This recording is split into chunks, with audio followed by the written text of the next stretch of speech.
informasi. Terhadap keempat hal tersebut di atas, majelis mempertimbangkan dan memberikan pendapat sebagai berikut. A. Kewenangan Komisi Informasi Pusat. Menimbang bahwa Komisi Informasi Pusat mempunyai dua kewenangan, yaitu kewenangan absolut dan kewenangan relatif. Kewenangan absolut menimbang bahwa berdasarkan ketentuan pasal 1 angka 4 Undang-Undang KIP dinyatakan Komisi Informasi adalah lembaga mandiri yang berfungsi menjalankan Undang-Undang KIP dan peraturan pelaksanaannya, menetapkan petunjuk teknis standar layanan informasi publik dan menyelesaikan sengketa informasi publik melalui mediasi dan atau adjudikasi non-litigasi. Selanjutnya, pasal-pasal dianggap dibacakan.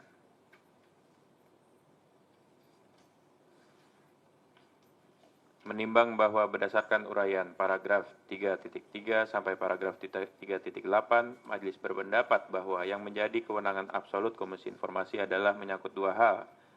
A. Adanya permohonan informasi, keberatan, dan permohonan penyelesaian sengketa informasi publik kepada Komisi Informasi.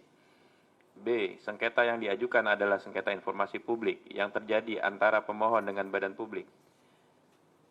3.10 menimbang bahwa berdasarkan fakta persidangan sebagaimana diuraikan pada paragraf 3.4 sampai paragraf 3.9 dan terkait unsur kewenangan absolut sebagaimana dimaksud pada paragraf 3.9 huruf A, majelis berpendapat bahwa sebagaimana diuraikan pada paragraf 2.2 sampai dengan paragraf 2.6 bagian kronologi sengketa akwo, majelis komisioner sengketa akwo adalah sengketa informasi yang telah memenuhi syarat formil dan material karena telah melalui tahapan prosedur yang benar menurut Undang-Undang KIP dan Perki PPSIP, yaitu melalui tahapan permohonan informasi, keberatan, dan pengajuan permohonan penyelesaian sengketa informasi publik ke Komisi Informasi Pusat, serta materi yang disengketakan adalah berkaitan dengan hak memperoleh dan atau menggunakan informasi publik, sehingga berada pada kewenangan absolut Komisi Informasi yang menerima, memeriksa, dan memutus sengketa akwo.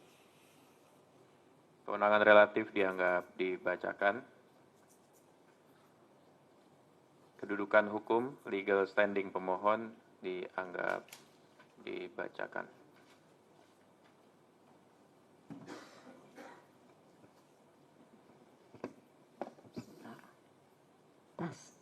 Kami lanjutkan. C. Kedudukan hukum, legal standing termohon. 3.20 menimbang bahwa termohon dalam sengketa informasi akwo adalah Kepolisian Daerah Metropolitan Jakarta Raya Polda Metro Jaya yang sesungguhnya telah diuraikan dan dipertimbangkan pada bagian kewenangan relatif pada paragraf 3.11 sampai dengan paragraf 3.15, sehingga pertimbangan-pertimbangan tersebut mutatis mutandis berlaku dalam menguraikan dan mempertimbangkan kedudukan hukum termohon sebagaimana dimaksud pada bagian ini. 3.21 menimbang bahwa termohon dalam persidangan diwakili oleh Abrianto Pardede, SHSIK, MH, dan kawan-kawan surat kuasa khusus tanggal 14 November 2025 dari Asep Edi Suheri, SIK MSI selaku Kepala Kepolisian Daerah Metropolitan Jakarta Raya, Faid Surat T.2. 3.22 menimbang bahwa pihak termohon sebagaimana diatur dalam ketentuan pasal 44 ayat 2 Undang-Undang KIP. Kemudian 3.23 menimbang bahwa berdasarkan pada pasal 44 ayat 4 Undang-Undang KIP. 3.24 menimbang bahwa berdasarkan uraian pada paragraf 3.20 dianggap telah dibacakan. D. Batas waktu pengajuan permohonan penyelesaian sengketa informasi. 3.25 menimbang bahwa berdasarkan fakta yang diperoleh di dalam persidangan sehingga menjadi fakta hukum yang tidak terbantahkan dan telah diakui kebenarannya oleh pemohon dan termohon dalam persidangan bahwa dalam mekanisme memperoleh informasi termohon tidak menanggapi permintaan informasi dan pengajuan keberatan yang telah diajukan pemohon kepada atasan PPD sebagaimana telah diuraikan pada bagian kronologi paragraf 2.2 sampai paragraf 2.2. Kami ulangi sampai paragraf 2.5. 3.26 menimbang bahwa batas waktu pengajuan permohonan penyelesaian sengketa informasi publik diatur sebagaimana ketentuan sebagai berikut. Pasal 37 ayat 2 Undang-Undang KIP, pasal 13 Pergi PPSIP dianggap dibacakan. 3.27 menimbang bahwa pemohon mengajukan permohonan sengketa informasi publik pada Komisi Informasi Pusat melalui surat pada tanggal 31 Oktober 2025 yang diterima dan terdaftar di Kepaniteraan Komisi Informasi Pusat pada tanggal yang sama dan telah dicatat dalam buku registrasi sengketa informasi Komisi Informasi Pusat dengan registrasi sengketa nomor 087 garing 10 Romawi garing KIP strip PS garing 2025. 3.28 menimbang bahwa berdasarkan uraian pada paragraf 3.25 sampai dengan paragraf 3.27, Majelis berpendapat bahwa pemohon dalam mengajukan permohonan penyelesaian sengketa informasi ke Komisi Informasi Pusat belum memenuhi berakhirnya jangka waktu 30 hari kerja untuk atasan PPID dalam memberikan tanggapan tertulis. Sehingga Majelis berkesimpulan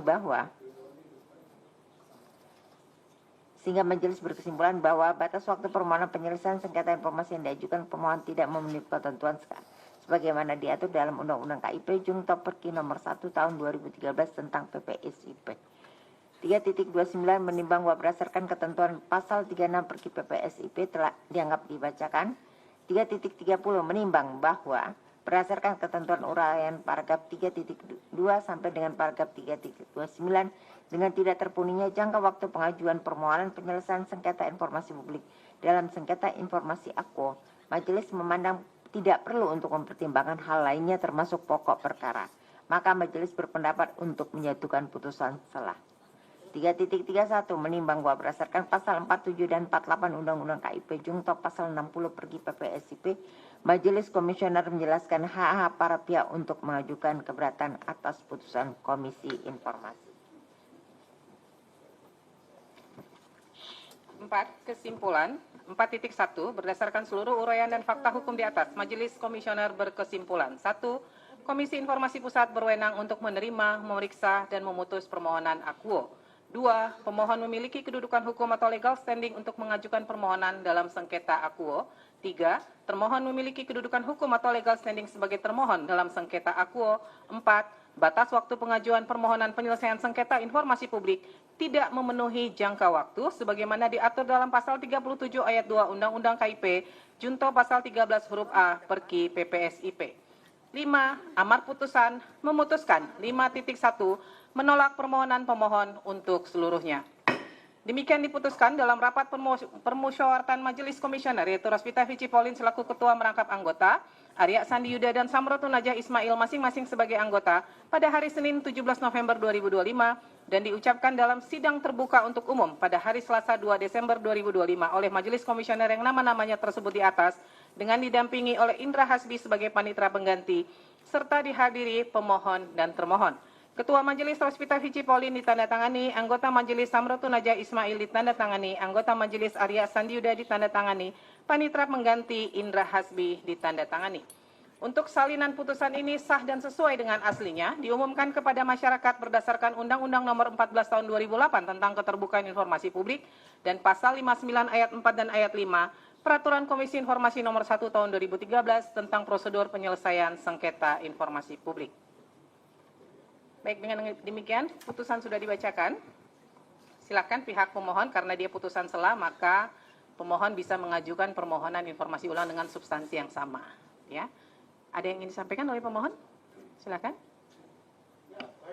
Kami menerima putusan selah dari Majelis Komisioner ini dan akan mematuhi dengan catatan kami akan mengajukan permohonan baru. Dan catatan yang kedua adalah kami sudah mengajukan ke kepolisian sejak tanggal 27 Agustus dan ketika mengajukan gugatan ke KIP tanggal 31 Oktober. Jadi sebenarnya sudah lebih dari 30 hari. Tapi putusan Majelis Komisioner kami terima dengan baik. Ya.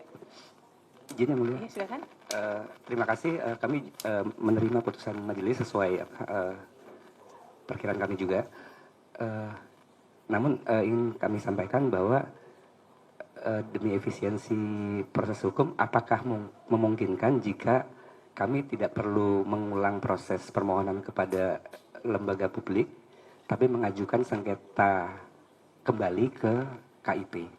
Ya, karena dia proses jangka waktu yang tidak terpenuhinya di badan publik. Jadi ketika pemohon mengajukan permohonan, 10 hari kan badan publik wajib menjawab. Kalau misalnya badan publik menjawab di hari ketiga, maka bisa langsung masuk keberatan besoknya. Nah, keberatan itu jangka waktunya kan 30 hari ya. Kalau sebelum 30 hari, misalnya di hari ke-5, badan publiknya sudah merespon, bisa langsung masuk sengketa di Komisi Informasi. Persoalannya, 30 hari belum tercapai, baru 21 hari. Maka sebenarnya masih ada hak dari badan publik untuk merespon 9 hari ke depan, gitu kan? Ternyata kan belum sampai terpenuhi 30 hari, pemohon sudah mengajukan keberatan, sehingga itu menjadi prematur.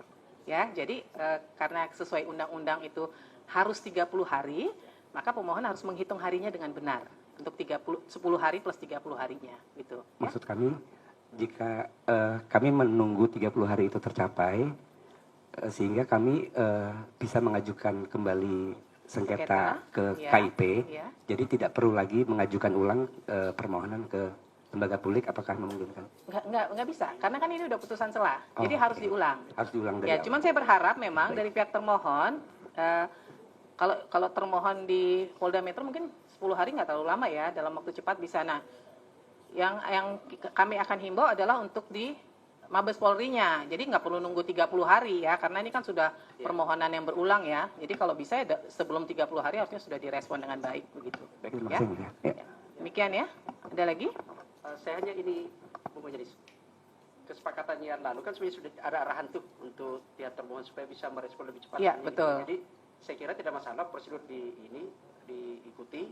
Yang menjadi penting adalah bagaimana kemudian dari termohon Polda itu cepat merespon supaya tidak ngulur nunggu ini kemudian batas waktu lewat ini. Ya, Terima baik. kasih janjinya untuk kemudian menyatakan bahwa ini akan menjadi prioritas berikutnya. Gitu. Ya. Baik, dari pihak termohon ada yang disampaikan Pak? Silakan.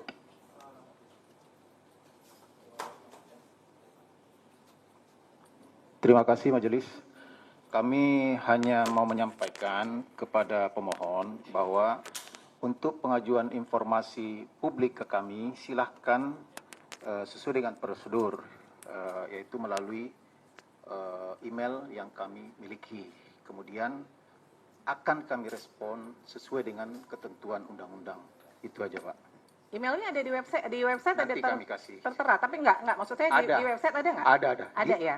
Di media sosial pun Instagram kami Humas itu sudah jelas ada alamat email kami Permohonan di situ. informasi online ada nggak Pak? Ada ya. Di ada. website Lewat dari email, Polda lewat Metro email. ada? Lewat email semua. Lewat email semua yang mulia. Lewat email ya. Secara online nggak ada Pak? Online. Online maksud saya gini. Iya. Kalau sekarang kan badan publik diwajibkan di dalam websitenya tuh ada form permohonan yang diisi langsung. Ada nggak di Polda Metro? Ada. Jadi dia nggak perlu ngirim email, dia melalui aplikasi atau form permohonan yang diisi dan kemudian nanti langsung masuk ke PPID-nya. Ada nggak saat ini di Polda? Belum ada ya? Berarti proses surat menyurat by email semua, lewat email semua? Kemudian yang mulia menambahkan, kalau untuk yang aplikasi tadi, kalau di kepolisian itu lebih ke pelayanan pengaduan. Namun kalau untuk pengajuan seperti ini masih ada di email ataupun dikirim secara langsung bersuratnya. Oh begitu ya. Siap. Bapak PPID-nya ya? Saya dari PPID. humasnya. Humasnya ya Pak? Siap. Kan PPID diwajibkan ya Pak untuk membuat pelayanan informasi online ya? Pengajuan permohonan informasi, pengajuan keberatan secara online. Akan kami atensi setelah ini akan kami cek kembali. Ya.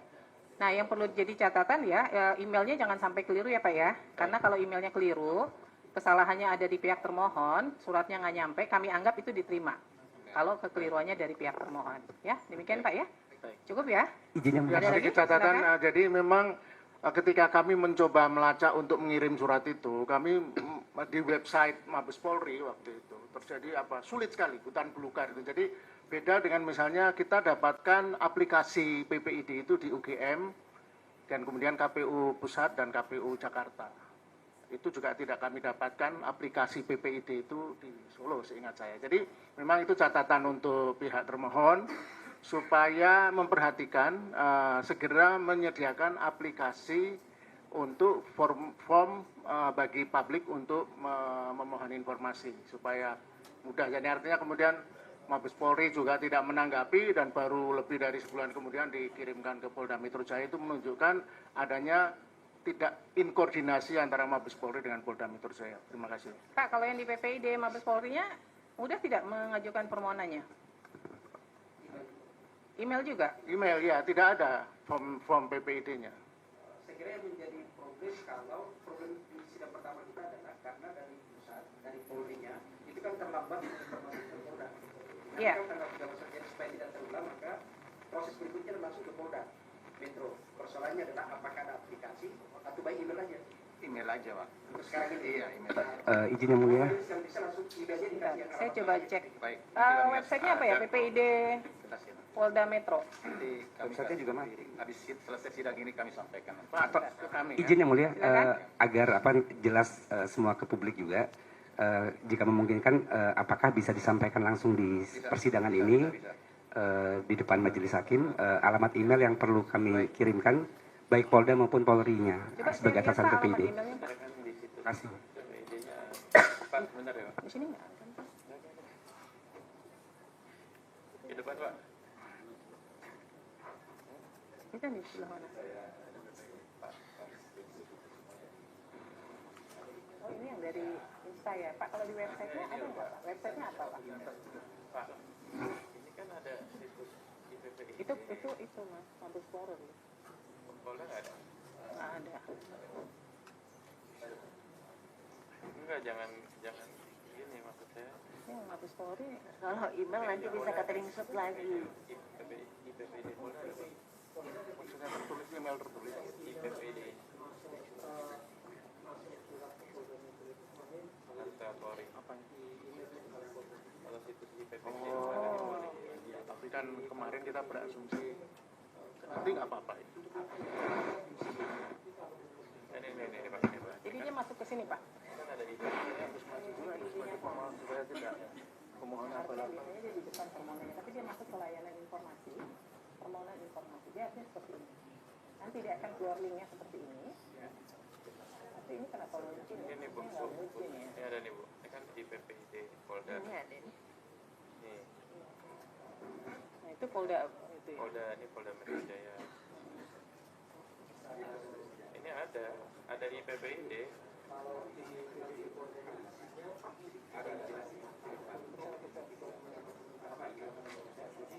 Enggak, ini Pak, ini Pak. Kan IPPID, kan Polda. Tinggal ke sini Pak. Dia mau ini. Ada Pak, ada. Dan Mabes ada. Ini integrasi nih. Enggak, yang saya bingung Bapak kok malah nggak tahu. Gimana? Bapak Yang humas harus lebih tahu, Pak. jawabnya malah Jangan pakai email, Pak, pakai PPID. Kan memang ketentuannya begitu, Pak. Itu nanti kalau email nanti ke screenshot lagi.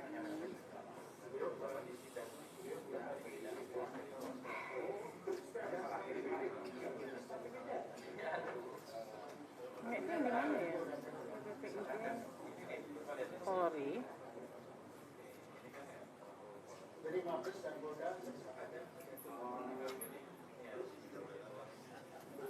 Itu kok tampilannya beda ya? Ambil ini sama, tapi ya. Aku nggak. Itu mengeluarkan 34 provinsi dari mana tuh? Mana?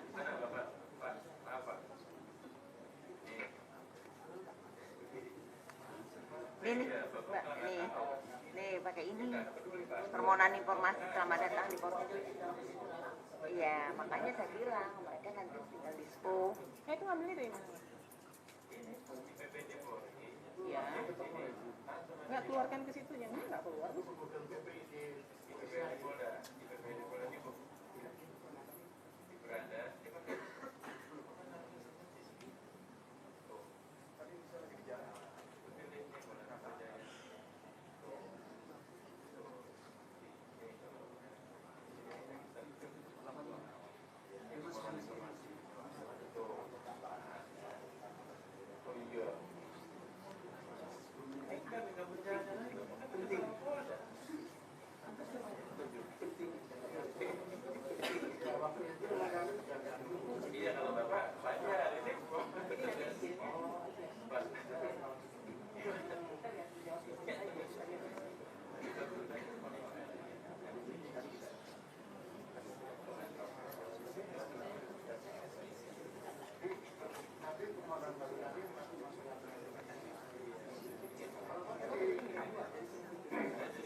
tinggal di itu aja Pak, PPID Polri pasti keluar. Iya. Iya. Nah, silakan dari pihak Polri. Pak, siapa ini dari pemohon siapa? Yang dikirim langsung itunya enggak? Emailnya.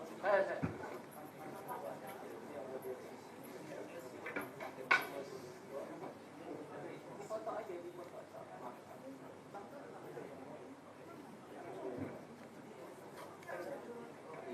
Pak Humas, kalau nanti dikasih emailnya nanti dianggap nggak sesuai prosedur. Pak, punten dari Humas. Kalau Bapak kasih email itu, nanti Mabesnya merasa ini tidak sesuai prosedur, diabaikan. Ini soalnya dari sini berbeda dengan itu Pak. Standar di sini masuk pakai password. Nanti dianggap itu tidak sesuai, diabaikan lagi. Ini gimana sebetulnya? Kalau mau lewat email, Bapak kirimkan sekarang, masuk email bisa kelihatan nggak Bapak sekarang? Biar sekarang dalam, kasihan juga nih pemohon Pak. Karena pada dasarnya, kalau nanti ya, permohonan masuk, ini kertas persyaratannya tidak terkomunikasi, itu bisa 10 plus 7 plus 30. Kasihan pemohon Pak untuk yang kedua kali. Tapi kalau jelas, hari ini kirim, hari ini nih, proses, bisa nggak sampai, bisa nggak? Cuma 5 hari, 3 hari bisa langsung diproses gitu. Jadi kalau Bapak kasih itu atas nama ini email-email, sementara di websitenya tidak begitu, mana yang benar? Nanti terabaikan, kasihan nanti pemohon. Nah, ya makanya kita perlu clearance di sini.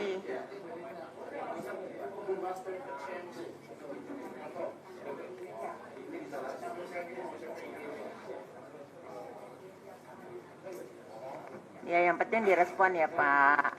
Ya kasihan juga pemohon. Ini kan kebetulan pemohon pakai sengketa. Tapi kalau enggak, ya makasih Pak. Ya.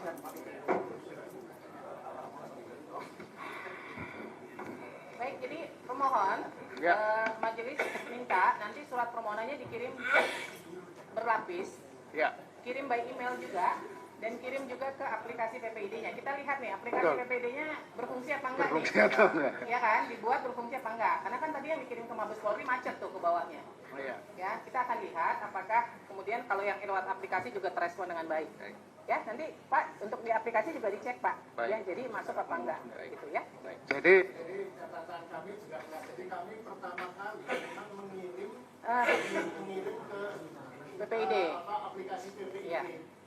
Mabes Polri. Tapi ternyata memang tidak berfungsi, Bu. Ini perlu dicatat. Ya, jadi ada yang macet lah ya. Dari PPID utamanya tidak mendistribusikan ke PPID pelaksana. Ya kan? Itu ya. Jadi nanti ini menjadi catatan buat kita bersama karena ada 2 catatan di sini. Yang pertama dari pihak termohon untuk permohonan informasinya macet dari PPID utama kemudian tidak mendistribusikan ke PPID pelaksana. Dari pihak pemohon terkait jangka waktunya kurang memenuhi ya.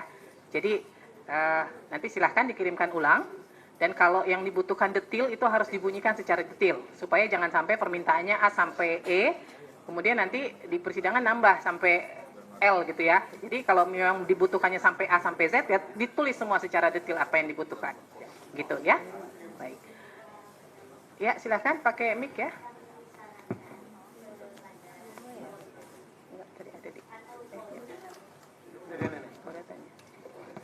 Untuk di dalam layanan websitenya PPID itu seperti website PPID yang lain itu jelas ada layanan untuk mengajukan surat permohonan. Dari sana nggak ada. Kemudian emailnya juga yang bisa langsung ke setiap polda kalau perlu. Kemudian yang ini pertanyaan saya ke Bu Hakim, bolehkah kami sedikit merinci atau menambahkan dokumen yang diminta nanti? Bisa. Ya, jadi yang pertama, memang tadi kita sudah lakukan cek bersama untuk di permohonan informasinya, dia tersentral ya Pak ya, tersentral di PPID utama Mabes Polri. Tapi untuk Polda Metro sendiri ada sebenarnya. Kolom untuk permohonan khusus ke Polda Metro itu ada. Saya Nanti tidak menemukan. tadi sudah ditunjukkan, nanti bisa dilihat ya. Kemudian yang kedua, karena ini permohonan informasi ulang, maka pemohon tidak perlu mengikuti surat yang sebelumnya. Kalau surat yang sebelumnya dari pihak pemohon hanya mengajukan 8 permohonan, lalu sekarang mau nambah jadi 15, itu silahkan saja. Karena ini dihitung permohonan informasi baru. Ya, demikian ya, cukup ya? Pihak pemohon, termohon cukup ya? Cukup. Baik. Ya. Izin. Jadi karena ini pertama tadi ada mungkin pemahaman bahwa memang keputusan selah ini dihitung dari tanggal 2 Oktober itu harusnya dikasih waktu sampai 30 hari kerja baru mengajukan. Nah tadi sepertinya Bapak kurang sependapat dengan keputusan selah ini. Tetapi kemudian ini untuk termohon karena ini kedua kali dan ini memang menjadi catatan juga. Idealnya kalau register pemohon itu tidak pakai password-passwordan karena siapapun bisa ya. Lalu kalau ini yang untuk kedua kali harusnya tidak nunggu 10 hari. Meskipun itu ke Mabes Polri, tetapi Bapak kan sudah mengetahui paling tidak dengan email yang tadi bisa saling simultan untuk pemenuhannya. Kalau bisa sebelum turun Mabes Polri-nya Bapak sudah persiapkan. Dan kalau bisa juga jangan sampai ada keberatan. Artinya semua sudah terpenuhi pada saat tanggapan pertama. Ini baru contoh yang sifatnya dianggap permohonan khusus. Bagaimana dengan permohonan masyarakat biasa? Gitu ya Pak ya. Tolong ya Pak ya. Terima kasih. Silakan Ketua. Baik, cukup ya? Dengan demikian, Sidang Komisi Informasi Pusat dengan nomor register sengketa 087-10-Romawi-KIP-PSI-2025 antara pemohon Leoni Lydia terhadap termohon Kepolisian Daerah Metropolitan Jakarta Raya Polda Metro Jaya pada hari ini Selasa 2 Desember 2025 dengan ini dinyatakan selesai dan ditutup. Majelis mendengarkan ruang sidang, hadirin mohon berdiri.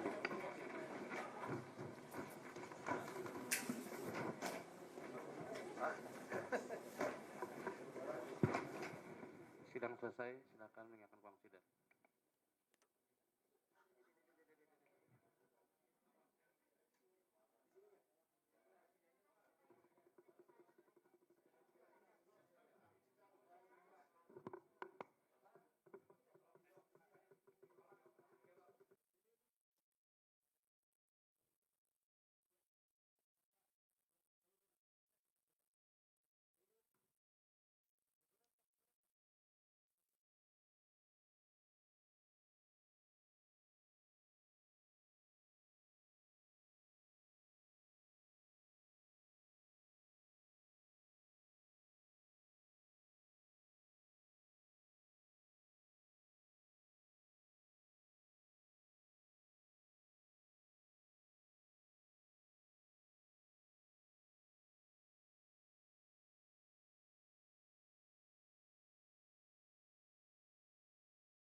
Oh iya boleh silakan Pak. Terima kasih.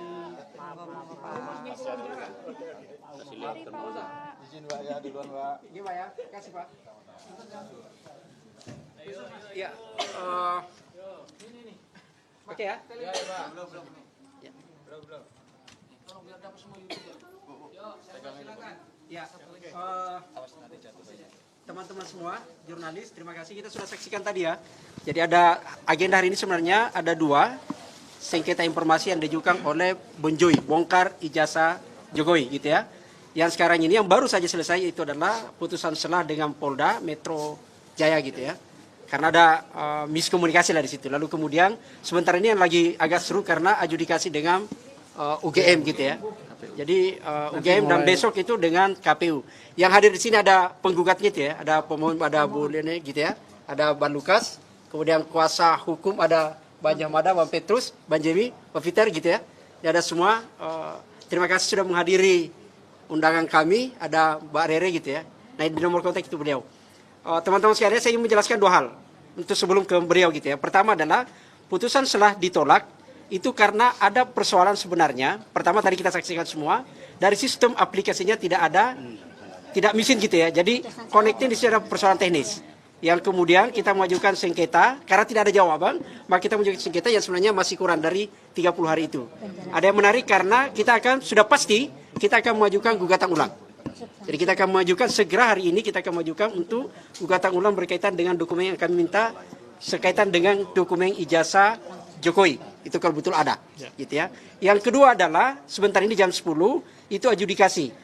Berkaitan dengan, nah ini yang menarik, karena saya ingin mereview saja, bahwa sidang pertama perdana kemarin majelis sidang sudah mengultimatum UGM wajib disebut ya, wajib membawa 20 dokumen berkaitan dengan ijazah penunjang, berkaitan dengan ijazah dengan prosedur apakah benar kuliah atau tidak.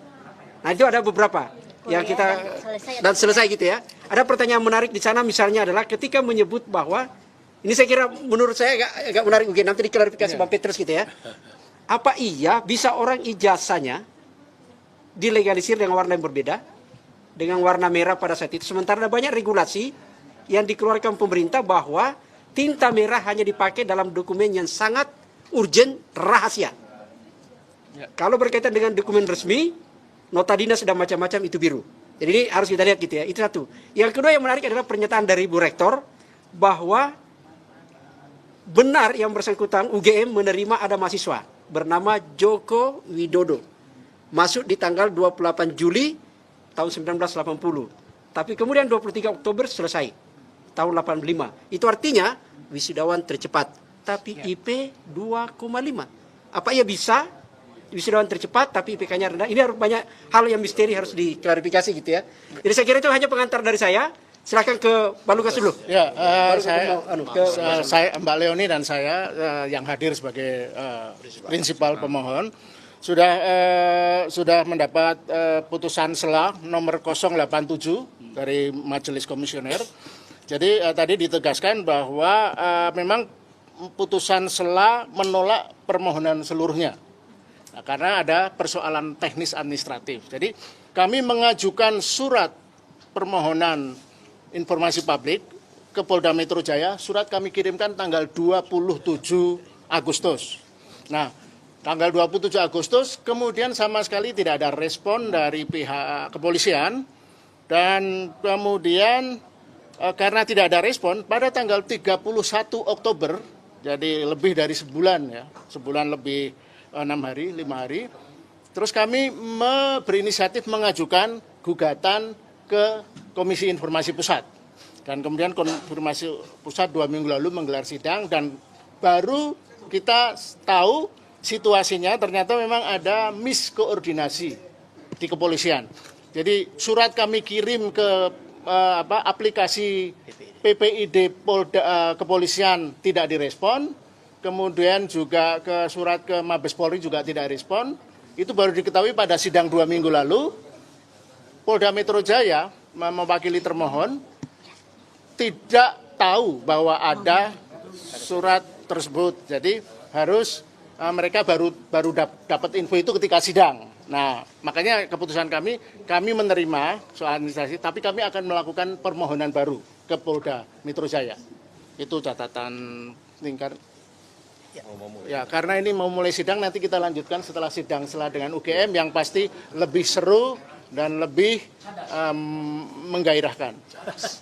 Terima kasih ya, nanti kita lanjutkan ya.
kedudukan hukum legal standing termohon.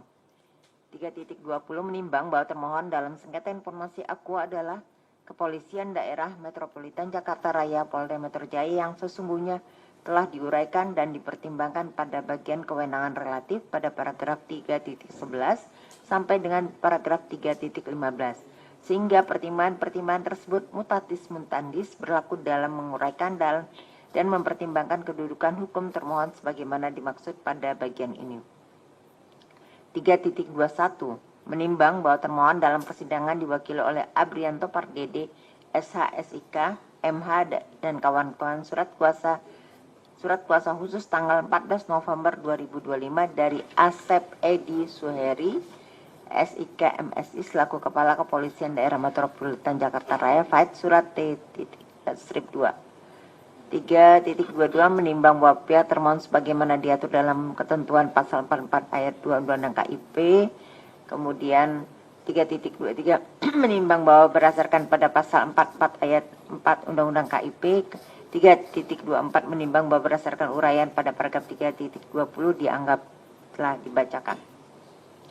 D. Batas waktu pengajuan permohonan penyelesaian sengketa informasi. 3.25 menimbang bahwa berdasarkan fakta yang diperoleh di dalam persidangan sehingga menjadi fakta hukum yang tidak terbantahkan dan telah diakui kebenarannya oleh pemohon dan termohon dalam persidangan bahwa dalam mekanisme memperoleh informasi termohon tidak menanggapi permintaan informasi dan pengajuan keberatan yang telah diajukan pemohon kepada atasan PPD sebagaimana telah diuraikan pada bagian kronologi paragraf 2.2 sampai paragraf 2.2. Kami ulangi sampai paragraf 2.5. 3.26 menimbang bahwa batas waktu pengajuan permohonan penyelesaian sengketa informasi publik diatur sebagaimana ketentuan sebagai berikut. Pasal 37 ayat 2 Undang-Undang KIP, pasal 13 pergi PPSIP dianggap dibacakan. 3.27 menimbang bahwa pemohon mengajukan permohonan sengketa informasi publik pada Komisi Informasi Pusat melalui surat pada tanggal 31 Oktober 2025 yang diterima dan terdaftar di Kepaniteraan Komisi Informasi Pusat pada tanggal yang sama dan telah dicatat dalam buku registrasi sengketa informasi Komisi Informasi Pusat dengan registrasi sengketa nomor 087 garing 10 Romawi garing KIP strip PS garing 2025. 3.28 menimbang bahwa berdasarkan uraian pada paragraf 3.25 sampai dengan paragraf 3.27 Majelis berpendapat bahwa pemohon dalam mengajukan permohonan penyelesaian sengketa informasi ke Komisi Informasi Pusat belum memenuhi berakhirnya jangka waktu 30 hari kerja untuk atasan PPID dalam memberikan tanggapan tertulis. Sehingga majelis berkesimpulan bahwa batas waktu permohonan penyelesaian sengketa informasi yang diajukan pemohon tidak memenuhi ketentuan sebagaimana diatur dalam Undang-Undang KIP Junto Perki nomor 1 tahun 2013 tentang PPSIP. 3.29 menimbang bahwa berdasarkan ketentuan pasal 36 Perki PPSIP telah dianggap dibacakan.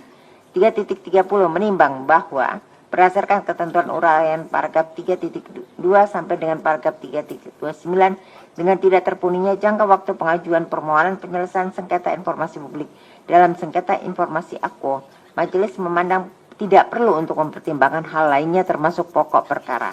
Maka majelis berpendapat untuk menyatukan putusan selah. 3.31 menimbang bahwa berdasarkan pasal 47 dan 48 Undang-Undang KIP Junto pasal 60 Pergi PPSIP, majelis komisioner menjelaskan hak-hak para pihak untuk mengajukan keberatan atas putusan Komisi Informasi. 4. Kesimpulan 4.1 berdasarkan seluruh uraian dan fakta hukum di atas, majelis komisioner berkesimpulan. 1. Komisi Informasi Pusat berwenang untuk menerima, memeriksa, dan memutus permohonan Aquo. 2. Pemohon memiliki kedudukan hukum atau legal standing untuk mengajukan permohonan dalam sengketa Aquo. 3. Termohon memiliki kedudukan hukum atau legal standing sebagai termohon dalam sengketa Aquo. 4. Batas waktu pengajuan permohonan penyelesaian sengketa informasi publik tidak memenuhi jangka waktu sebagaimana diatur dalam pasal 37 ayat 2 Undang-Undang KIP Junto pasal 13 huruf A Perki PPSIP. 5. Amar putusan memutuskan 5.1 menolak permohonan pemohon untuk seluruhnya. Demikian diputuskan dalam rapat nomor register sengketa 055-10 Romawi garing KIP PSI garing 2025 antara pemohon Leoni Lydia terhadap termohon Universitas Gadjah Mada pada hari ini Selasa 2 Desember 2025, dengan ini dinyatakan dibuka dan terbuka untuk umum. Panitera, para pihak hadir semua? Izin Ketua, para pihak sudah hadir Ketua. Silakan para pihak menempati tempat yang sudah disediakan. Pemohon di sebelah kanan majelis, termohon di sebelah kiri majelis.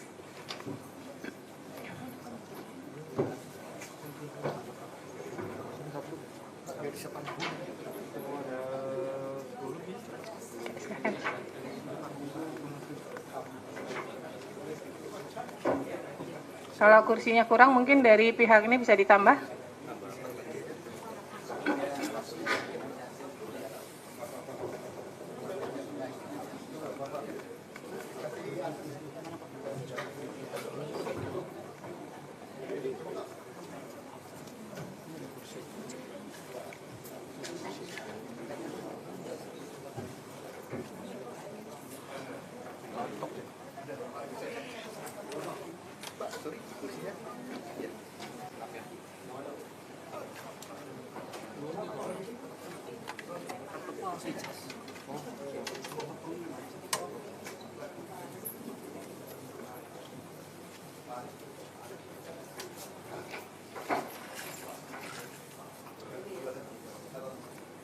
Pihak pemohon ada yang baru? Atau sudah ikut di persidangan sebelumnya semua? Sudah ikut ya? Pihak termohon silakan yang baru untuk identitas dan surat kuasanya.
Sebentar ya.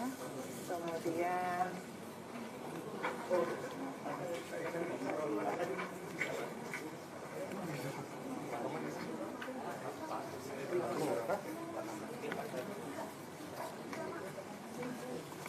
Riko yang mana? Udah ada surat kuasa sebelumnya nggak? Iya.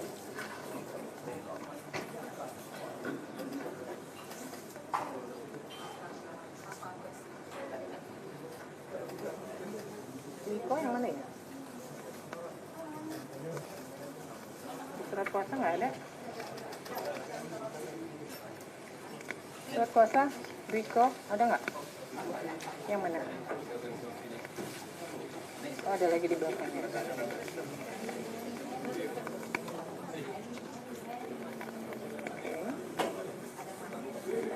Ini kemudian Ari.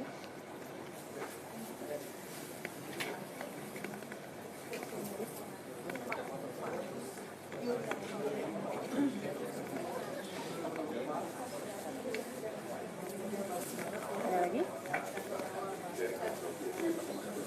Oke.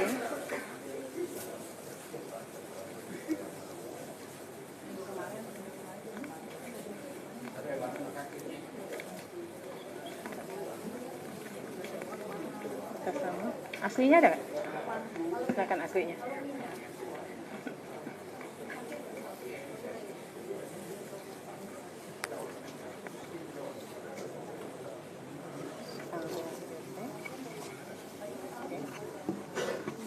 Satu orang aja yang hadir.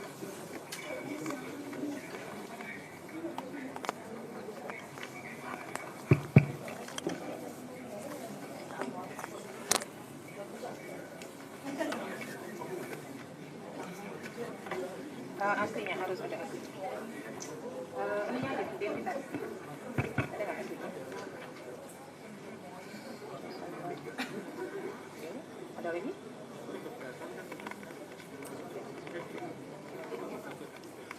Oke, ini ditinggal dulu ya.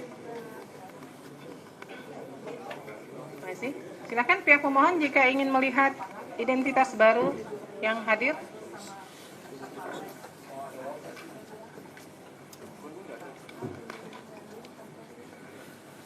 Ini yang baru dari pihak UGM, ini yang kuasa hukumnya.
Yang ini surat kuasa dari UGM untuk internal, yang ini untuk yang kuasa hukumnya.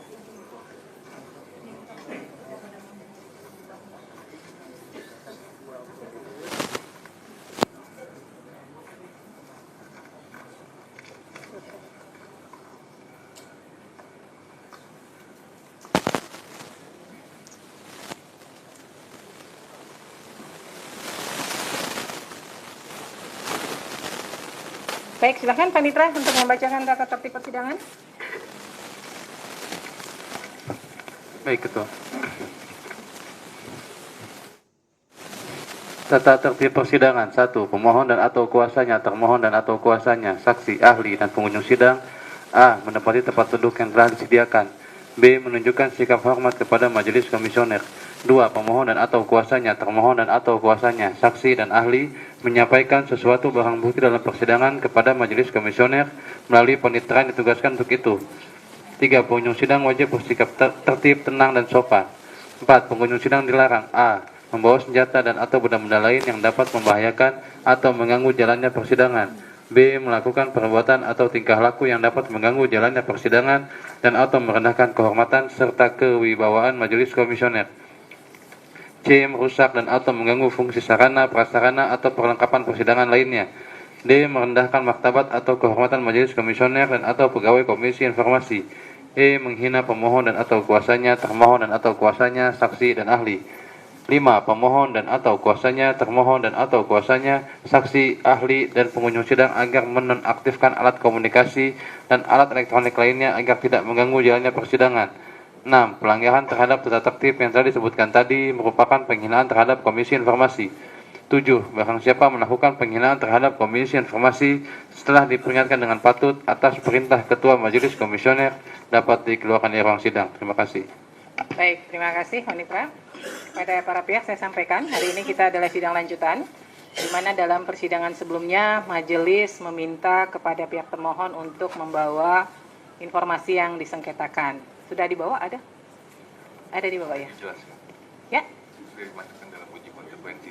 Sudah dimasukkan dalam uji konsekuensi. Boleh majelis lihat hasilnya?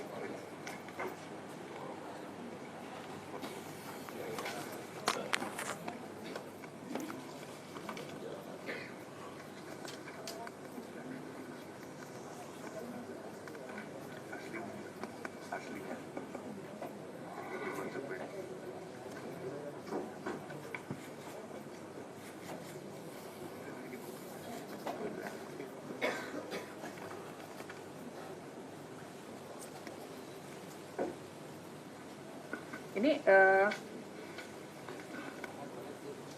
Ini yang melakukan uji konsekuensinya ya Pak? Betul. Iya ya. Ada dekan, wakil dekan, PPID utama, PPID pelaksana. Pakar hukum ini dari Fakultas Hukum Universitas mana nih Pak? Dr. Muhammad Fathahillah Akbar. UGM juga. Pak, yang kemarin hadir di persidangan pertama siapa Pak? Ada nggak di sini? Bapak ya, berdua ya. Kan kemarin majelis meminta untuk melibatkan pihak eksternal ya, unsur masyarakat.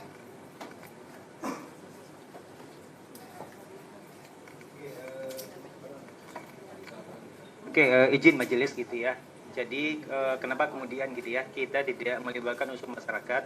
Karena kami berpendapat bahwasannya dokumen yang diuji dari Pak Jokowi itu termasuk adalah dokumen-dokumen bersifat data pribadi, sehingga kemudian kami beranggapan bahwasannya masyarakat itu dalam konteks ini tidak kami libatkan, justru kemudian kita membocorkan gitu ya data pribadi oleh Pak Jokowi, sehingga kemudian karena kami mendapat bahwasannya dokumen yang dimintakan oleh pemohon adalah dokumen-dokumen bersifat data pribadi. Pak, begini, pada saat melakukan uji konsekuensi, kan misalnya yang Bapak uji adalah KHS. KHS-nya kan tidak mesti dilihat oleh pihak eksternal. Tapi ada pertimbangan kenapa kemudian itu harus dikecualikan, Pak. Karena kan kalau Bapak hanya melibatkan pihak badan publik, pasti badan publik akan melindungi informasi itu pasti. 100%, 1000% pasti. Jadi kenapa kemudian dalam pelaksanaan uji konsekuensi itu majelis memerintahkan melibatkan pihak lain di luar UGM supaya ada pandangan sejauh mana informasi itu kepentingan publik terakomodir di situ. Apakah betul harus dikecualikan? Nah, dampaknya apa nih kalau ditutup? Karena ketentuan pengecualian kan kalau dibuka lebih banyak mudaratnya daripada manfaatnya. Begitu kan? Nah, itu sebabnya kami meminta harus melibatkan pihak eksternal. Kalau nih saya nih bagian dari Komisi Informasi, kalau saya melakukan uji konsekuensi untuk informasi yang kami kuasai, saya akan bilang itu dikecualikan, Pak. Maka perlu pandangan dari pihak lain, masyarakat, begitu loh. Iya betul Ibu gitu. Tapi sekali lagi kami di internal kemudian berkesimpulan bahwasanya itu adalah data pribadi gitu ya. Sehingga kemudian kalau kemudian masyarakat diundang gitu kan, itu kan kemudian kan kita menginformasikan data pribadi seseorang yang notabene itu adalah satu, belum ada persetujuan dari pemilik data gitu. Yang kedua, saya kira kami juga dalam konteks kehati-hatian ya, kerahasiaan gitu. Kami memang menganggap bahwasannya kalau kemudian ada masalah di situ, kami khawatir. Justru kami kemudian kan mengungkapkan data pribadi seorang yang notabene sekali lagi itu belum ada persetujuan dari pemilik data. Yang kedua, penting juga adalah itu belum ada juga putusan dari pengadilan ya yang memerintahkan kami untuk mengungkapkan data itu. Jadi atas dasar itu kemudian kami berpendapat bahwasannya kami dalam konteks ini tidak melibatkan masyarakat. Pak, saya tanya deh. Okay. Bapak melakukan uji konsekuensi, ini misalnya saya ambil contoh nih KHS. Ini hanya terkait KHS-nya Pak Jokowi atau KHS secara keseluruhan yang Bapak uji? Oke, sesuai dengan di SK tersebut itu khusus KHS-nya Pak Jokowi. Nah, kalau KHS pada umumnya diminta oleh publik terbuka atau tidak, Pak? Kalau misalnya nih publik meminta KHS atau yang lainnya di luar itu, ini terbuka atau enggak? Iya, saya kira kalau konteksnya ada tadi uji konsekuensi Ibu, kalau konteksnya dia melibatkan masyarakat, sekali lagi kami berpikir bahwasannya KHS itu data pribadi. Jadi kami tidak melibatkan masyarakat dulu dalam konteks ujian konsekuensi, kecuali dasarnya ada persetujuan dari si pemilik data ataupun nanti perintah dari KIP. Pemahamannya itu Pak, pemahamannya Bapak melakukan uji konsekuensi bukan hanya terhadap KHS-nya Pak Jokowi. Karena kalau Bapak mengatakan KHS untuk Pak Jokowi dikecualikan, maka secara global untuk siapapun itu menjadi informasi yang dikecualikan. Ya kan? Uji konsekuensi yang Bapak lakukan, kenapa kemudian harus melibatkan masyarakat? Masyarakat Bapak harus kasih dasar-dasarnya apa yang menjadi pertimbangan. KHS ini harus dikecualikan. Ada informasi pribadi. Informasi pribadi apa sih yang terkandung di dalamnya? Kan tadi saya sudah bilang, tidak mesti dokumennya Bapak tunjukkan kepada pihak masyarakat. Tapi kemudian dilakukan kajian bersama antara UGM dengan pihak eksternal. Sejauh mana sebuah informasi itu kemudian akan dikecualikan gitu loh. Dampaknya apa? Ibu, kalau misalnya Ibu, disitu ada pakar gitu ya. Saya kira pakar itu juga bagian dari masyarakat gitu ya. Nggak bisa, Pak. Itu kan, maka tadi saya tanya, pakar ahli hukum ini dari UGM atau bukan? Iya betul. Dari UGM kan? Ya, jadi kan perintah majelis melibatkan, Pak, ini perintah majelis loh. Kami memerintahkan harusnya melibatkan pihak luar. Gitu loh. Ya, tapi Bapak tidak melakukan. Ya, gitu. sekali lagi Bu, kami berangkat dari sikap yang kehati-hatian, yang notabene itu juga Pak, dijamin oleh begini. PDP. Nggih. Kemarin harus dihargai yang namanya perintah majelis, ya. Pemahamannya seperti yang sampaikan Ketua Majelis, bukan dokumennya, tapi formula-formula. Misalnya tadi ijazah seperti apa formulanya? Oh, ada nama, ada data. Jadi tidak dokumennya. Kalau melibatkan pihak lain, itu lebih independen, Pak. Terlepas itu punya siapa, baru dikategorikan lagi. Jadi ketika perintah majelis, kalau Bapak kemarin tidak sepakat, Bapak bahasnya kemarin. Jadi supaya lebih cepat persidangan hari ini, kita melihat beranggapan pertama Bapak tidak menghargai perintah majelis. Ya kan? Kan tidak harus dokumennya. Kita dalam hal ini melihat dokumen itu tidak membedakan pemilik siapa. Ya kan? Jadi nggak usah berdiskusi dalam arti yang di sini saja Bapak memperlihatkan bahwa tidak independen, ya kan, untuk melihat suatu persoalan. Jadi kalau kemarin perintah majelis ada melihat bahwa ini kalau melibatkan pihak eksternal, maka kajiannya lebih independen. Bukan lebih lagi, memang independen. Tidak harus dokumennya, tapi formula. Kalau ada ijazah seperti ini, kalau KHS data apa saja, tanpa memperlihatkan. Itu. Apa boleh menanggapi atau? Izin Bu Ketua.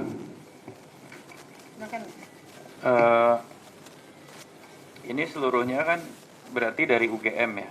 Iya. Apa saudara? Sebentar. Memohon sebentar ya. Saudara termohon, ini berarti seluruhnya dilakukan oleh UGM. Berarti UGM tidak menganggap ada entitas akademik lain selain UGM yang mengerti Yang masalah ini. bunyi tolong dimatikan ya. Ini UGM berarti tidak menganggap dalam tema KHS atau perlindungan data pribadi atau keterbukaan informasi publik tidak ada pakar dari selain UGM. Saya mau tanya itu dulu. Singkat-singkat aja ya, karena saya masih ada pendalaman lain. Baik, terima kasih anggota majelis. Pada prinsipnya kami tetap menganggap dan kami juga menganggap bahwa pakar dari pakar, ada tidak kepakaran di luar UGM yang bisa memahami soal menurut UGM? Untuk diuji konsekuensi ini tidak ada, tapi kalau untuk secara keseluruhan pasti ada, namun tadi yang disampaikan. Nah, jadi begini, ini ada chauvinisme nih, ya, prestige oriented chauvinis. Jadi kebanggaan seakan-akan yang mengerti tema ini hanya orang-orang UGM. Andaikan teman-teman atau Bapak Ibu di UGM itu mau mempertahankan satu mazhab pemikiran saja, sebenarnya bisa kok. Ambil saja pakar-pakar lain yang satu mazhab, karena sebenarnya di keterbukaan informasi juga ada mazhab kehati-hatian, ada juga cautious focus approach misalnya begitu, ya. Kalau mau ambil kehati-hatian, katakanlah misalnya UGM mempertahankan ini sebagai suatu hal yang jadi apa? Data pribadi. Tadi Bapak bilang, Bapak orang fakultas hukum. Fakultas hukum. Iya kan? Mazhab tuh bisa diambil penguatannya dari mana aja. Dan masyarakat tuh bertaburan kok pakar-pakar. Jadi sebagai sebuah epistemic community, ini masalahnya ada di chauvinisme UGM nih, kalau begini kelihatannya. Jadi majelis memerintahkan melakukan uji konsekuensi sekali lagi, tidak dengan satu pendapat homogen dari UGM. Ini sudah komposisi berlaku untuk semua register Aqua, Pak. Gitu. Tapi kalau Bapak menganggap hanya UGM yang mengerti masalah ini masalahnya di UGM keseluruhan berarti.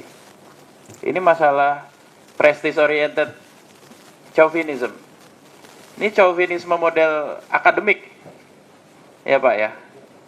Ini andaikan Bapak mau mempertahankan satu pendapat pun, ambil dari luar UGM, itu perintah majelisnya. Gitu. Sehingga pendapat Bapak itu lebih kuat. begitu. Ya. Ini saya sudah pakai bahasa yang paling netral. Ya. Bapak mau mempertahankan silakan, tapi komposisinya tidak boleh homogen gitu. Sehingga Bapak tidak dianggap sebagai satu kesatuan korsa, tapi sebagai satu kesatuan pandangan mazhab. Oke, Bapak anggap ini sebagai suatu hal yang harus dikecualikan, nggak apa-apa. Di luar pun banyak pakar-pakar yang bisa membenarkan itu. Gitu loh. Gitu loh Pak, maksudnya. Dan tadi Ibu Ketua Majelis sudah sampaikan, jangan anggap ini sebagai satu case individu.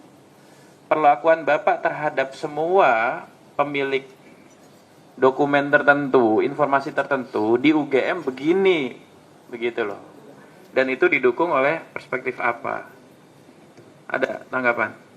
Izin majelis menanggapi, kami tidak mempertahankan mazhab, tapi alasan kami tadi adalah kami mematuhi prinsip kehati-hatian kami. Iya, kehati-hatian itu tadi saya sebut salah satu mazhab. Cautious focus approach itu salah satu mazhab. Dan uji konsekuensi memang untuk mempertahankan mazhab. Salah Bapak kalau bilang Bapak nggak mempertahankan mazhab. Kan kebijakan rektorat harus ada. Bapak salah. Tapi dengan mempertahankan mazhab itu caranya nggak boleh begini. Ini homogen banget, nggak boleh. Ini chauvinis. Bapak menganggap tidak ada orang yang ngerti di luar UGM. Kami tidak beranggapan seperti ya, itu. Kalau nggak ada anggapan itu, buktikan. Uji konsekuensi berikutnya, komposisinya nggak boleh cuma UGM. Baik, kami serahkan kembali kepada majelis komisi.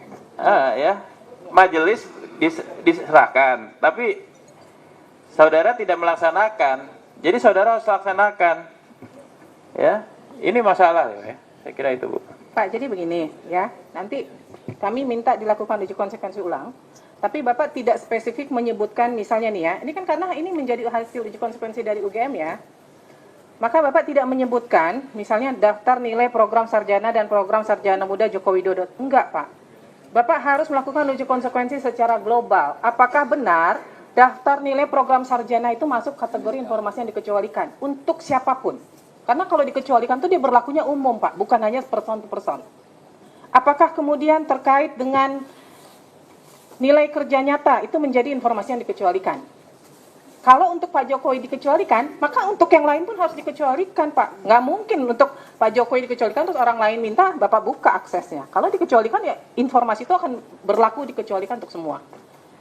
Kemudian terkait misalnya laporan tugas akhir, skripsi, benar nggak ini dikecualikan? Tidak dikecualikan, dikatakan berita acara sidang dikecualikan, benar nggak? Untuk semua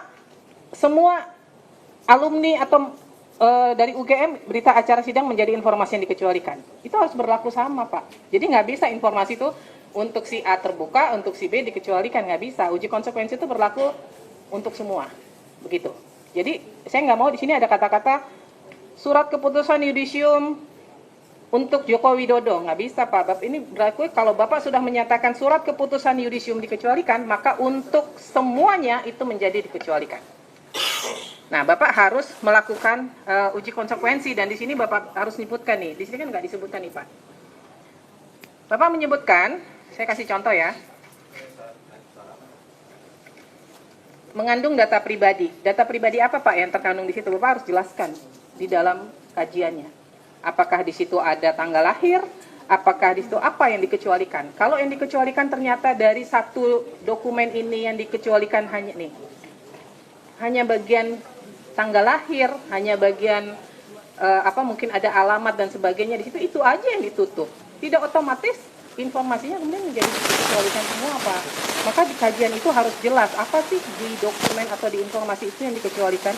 Di KHS ini apa sih Pak yang dikecualikan? Nilai. Selain nilai apa?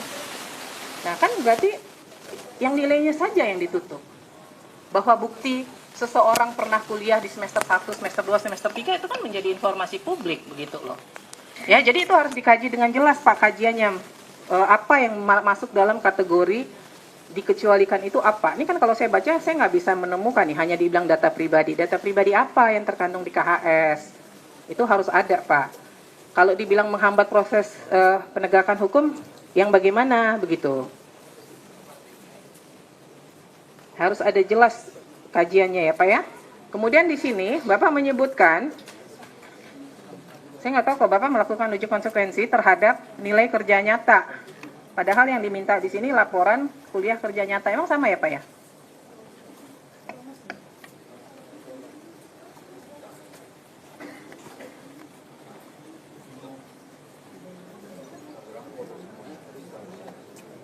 Coba silakan. Satu kali aja dipencet Pak. Satu kali aja. Ya. Tes. Iya. Iya Ibu, di situ kita memberikan adalah transkrip nilai gitu ya. Karena memang dokumen terkait dengan laporan kuliah kerja nyata itu memang tidak ada gitu. Atau mungkin dalam bahasa KIP-nya belum didokumentasikan. Jadi dokumen itu memang tidak ada. Nah, maka kemudian kami dengan etikat baik gitu ya, mencoba kemudian mencari-cari gitu ya, menelusuri di teman-teman fakultas itu berusaha semaksimal mungkin menelusuri ya setiap info, setiap kemudian taharak dan seterusnya itu, maka kemudian adalah data nilai dari Pak Jokowi bersama juga dengan nilai-nilai mahasiswa yang KKN yang ada pada saat itu. Termasuk juga kayak pemohon memintanya transkrip nilai. Nah, transkrip nilai itu juga tidak ada gitu.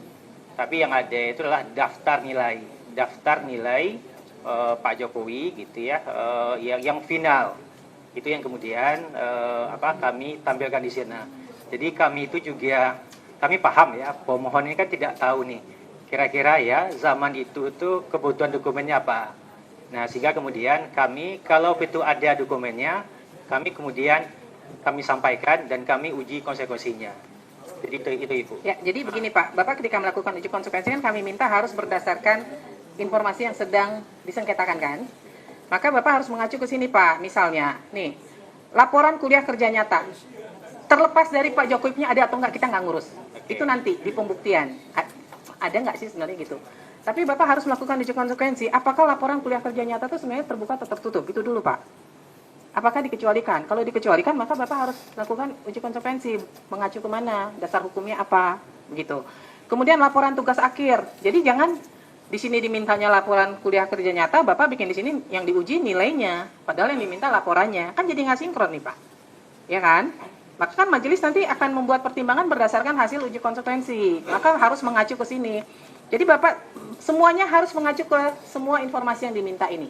Ya, jadi kalau yang diminta laporan jangan Bapak uji nilai. Kita tahu kalau nilai dikecualikan itu kita tahu. Jadi yang diminta laporan. Apakah laporan lagi-lagi mindsetnya Bapak harus berpikir bahwa untuk semua, bukan hanya untuk Pak Jokowi. Nanti baru kita buktikan. Masih ada nggak sih tersimpan laporan yang atas nama Pak Jokowi? Tapi secara global untuk laporan kuliah kerja nyata menurut UGM itu terbuka atau dikecualikan. Itu dulu Pak. Kalau Bapak menyatakan itu dikecualikan, Bapak lakukan uji konsekuensinya. Kalau nggak usah Bapak lakukan. Jadi kalau di sini yang kayak seperti Bapak bilang ini terbuka, itu nggak perlu Bapak uji sebenarnya karena terbuka kan. Yang tadi di sini ada dikatakan laporan tugas akhir tidak dikecualikan. Berarti Bapak nggak perlu lakukan uji konsekuensi. Uji konsekuensi itu hanya untuk informasi yang menurut UGM adalah masuk kategori rahasia. Itu yang harus Bapak uji konsekuensi. Begitu. Ya, sejauh mana itu harus ditutup kepada publik begitu. Jadi dan lagi itu berlaku semua ya, bukan hanya atas nama Pak Jokowi, tapi untuk semua. Kemudian SOP yang diminta ini mungkin waktu itu nggak ada menurut Bapak. Tapi di era sekarang ada nggak? Kalau ada itu terbuka atau dikecualikan? Gitu loh. Kalau nggak ada ya Bapak nggak perlu lakukan uji konsekuensi karena memang nggak ada, tidak pernah ada di UGM begitu. Begitu ya Pak ya? Baik. Gimana? Silakan. Ketua Majelis, ya. Nanti untuk SOP itu kita tidak akan perlu masukkan karena memang saat itu tidak ada SOP, hanya ada buku petunjuk. Betul. Itu buku petunjuk kami sampaikan karena bentuk itikat baik kami. Di situ kurang lebih mirip-mirip dengan apa yang dimintakan oleh dari pemohon. Adalah SOP di situ ya? Iya. Ya. Nah itu terbuka atau tertutup Pak? Terbuka. Terbuka ya? Berarti nggak perlu diuji kan? Baik. Ya. Nah nanti dicek ulang lagi ya Pak ya? Ini harus disesuaikan karena ini hasil uji konsekuensinya nggak sesuai sama sekali nih. Ya. Izin Ketua Majelis, ya. Mohon penegasan yang kami uji konsekuensikan itu dokumen yang dimintakan oleh pemohon secara rigid dengan atas nama Bapak Joko Widodo atau secara global? Jadi Mohon pertama Bapak penjelasannya. melakukan secara global dulu. Secara global nanti baru di pertimbangannya Bapak menyebutkan yang atas nama Pak Jokowi, misalnya sekarang logikanya gini aja Pak, kalau dikecualikan, mau itu sedang dalam proses hukum atau apapun, dia tetap dikecualikan, kan begitu. Tapi kalau dia sebenarnya terbuka, kemudian saat ini sedang dalam proses pengadilan sehingga nggak bisa diberikan, itu sebenarnya nggak perlu dilakukan uji konsekuensi. Karena mengacu ke pasal 17, dia dikecualikan, kan begitu. Yang Bapak lakukan uji konsekuensi adalah ketika siapapun yang meminta, UGM akan menyatakan itu dikecualikan, siapapun. Nah, kalau yang terkait ijazah Pak Jokowi bahwa sekarang sedang dalam proses peradilan, Bapak Ibu tinggal mengacu ke pasal 17, ya kan? Bahwa di situ dengan jelas disebutkan masih dalam proses peradilan menjadi informasi dikecualikan. Nah, tapi kami sedang mendalami lagi dari UGM karena yang menjadi para pihak kan bukan UGM nih. Para pihaknya adalah orang lain, hanya dokumennya sedang dipinjam, dalam tanda kutip dipinjam oleh Mabes Polri atau oleh Polda Metro Jaya dalam kasus sengketa yang lain, ya kan? Kan para pihaknya bukan UGM kan? UGM nggak jadi para pihak kan di sengketanya Polda Metro kan? Ya, jadi secara global dulu bahwa nilai KKN apakah secara global menjadi informasi yang terbuka atau tertutup? Kalau tertutup silahkan lakukan uji konsekuensi, kemudian nanti baru di dalam persidangan baru kita nanti akan gali. Nah, kalau terkait ijazah Pak Jokowi atau terkait nilai KKN Pak Jokowi ini ada atau enggak? Gitu. Ya. Baik, terima kasih. Gitu ya. Pak Majelis. Paham ya? Silakan. Saudara termohon, ini saya memberikan gambaran ya bahwa semuanya memang mengacu pada kebijakan kampus. Contoh misalnya, sekarang itu ada sistem di mana orang tua bisa mengetahui nilai IPK mahasiswa, tapi tidak semua kampus menerapkan. Ini yang saya maksud semuanya berdasarkan kebijakan kampus. Ada beberapa kampus yang akun orang tua itu bisa membuka jejak dan nilai akademik, ya kan? Tapi ada kampus yang tidak. Nah, UGM ini seperti apa terhadap register Akwo? Itu yang kita mau. Tapi dalam menguatkan argumen itu, menguatkan pilihan-pilihan kebijakan itu, kita mau UGM jangan chauvinis gitu secara akademik. Libatkan pihak luar, sehingga itu akan mengurangi kecurigaan soal independensi. Itu aja sebenarnya. Terima kasih. Baik, nanti ketika melakukan uji konsekuensi mengacu ke pasal 17, pihak termohon harus mengacu ke pasal 18 juga. Jadi ketika secara spesifik nanti Bapak melakukan uji konsekuensi untuk informasinya Pak Jokowi, Bapak harus mengacu ke pasal 18 ayat 2. Di situ tertulis dengan jelas pengungkapan berkaitan dengan posisi seseorang dalam jabatan publik. Ya, itu harus mengacu ke situ juga. Ya, apakah ketika dia pejabat publik Bapak-bapak dari pihak termohon kemudian menyatakan itu terbuka atau tertutup. Silahkan dilakukan uji konsekuensi. Nah, saya memerintahkan untuk dibawa, ada nggak salinannya dibawa saat ini untuk pemeriksaan tertutup? Ada ya? Ada berupa scan. Berupa scan ya? Baik, karena kami akan melakukan pemeriksaan tertutup terhadap informasi yang dimohonkan oleh pemohon dan terhadap informasi yang dinyatakan dikecualikan dilakukan tanpa kehadiran pemohon dan pengunjung, maka kami akan break sidang selama 5 menit untuk meng-clearkan area. Ya, jadi pihak pemohon, media, dan pengunjung silakan meng-clearkan area karena untuk pemeriksaan terhadap informasi yang dikecualikan harus dilakukan secara tertutup. Ya, nanti dari KI juga untuk rekamannya tolong dimatikan ya, tidak boleh direkam, tidak boleh ada dokumentasi apapun. Ya, demikian ya. Maka sidang diskors selama 5 menit ke depan. Majelis menaikkan ruang sidang, hadirin dimohon berdiri.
Cek, kita mulai. Saya coba cek lagi untuk pihak UGM apa sudah hadir? Oke. Sidang Komisi Informasi Pusat dengan nomor geser sengketa 055-10 Romawi /KIPS-RPSI-2025 antara pemohon Leonil Lydia terhadap termohon Universitas Gadjah Mada atau UGM segera dimulai. Majelis Komisioner masih ke ruang sidang, hadirin dimohon berdiri.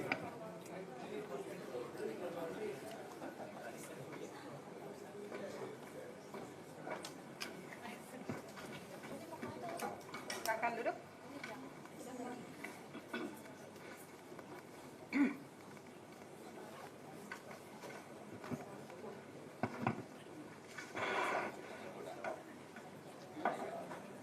Selamat siang dan salam sejahtera. Sidang Komisi Informasi Pusat dengan nomor register sengketa 055-10 Romawi /KIPS-RPSI-2025 antara pemohon Leoni Lydia terhadap termohon Universitas Gadjah Mada pada hari ini Selasa 2 Desember 2025 dengan ini dinyatakan dibuka dan terbuka untuk umum. Panitera, para pihak hadir semua? Izin Ketua, para pihak sudah hadir, Ketua. Silakan para pihak menempati tempat yang sudah disediakan. Pemohon di sebelah kanan majelis, termohon di sebelah kiri majelis.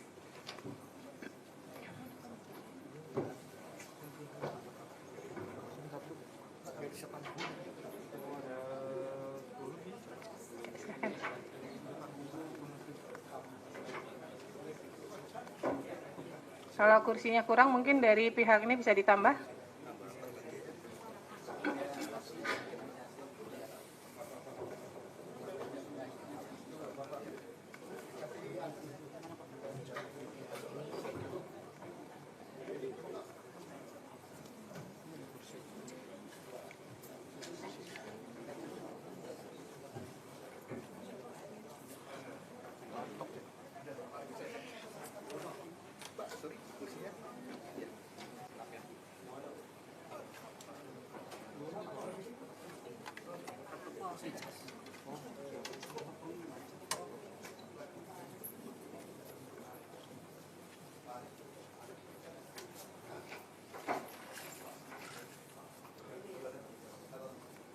Pihak pemohon ada yang baru?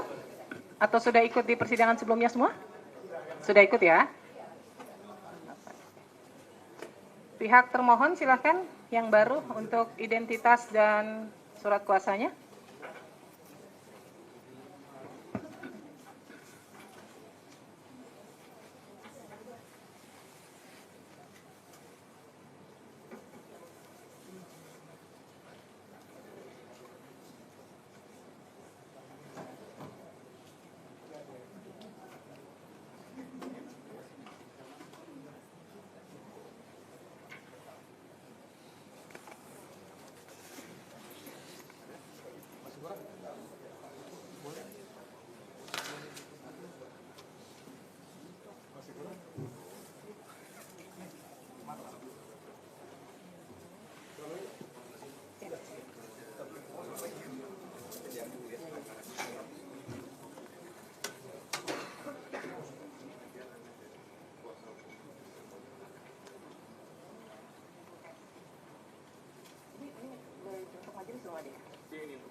Ya, kemudian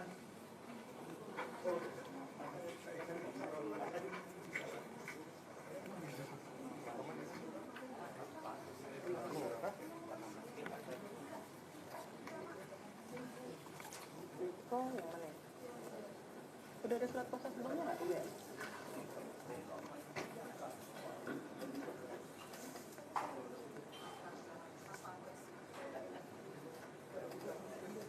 Riko yang mana ya?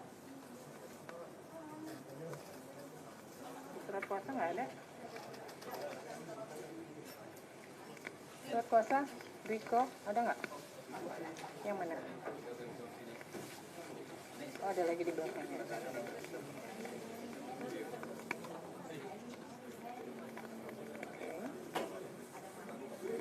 Ini kemudian Ari.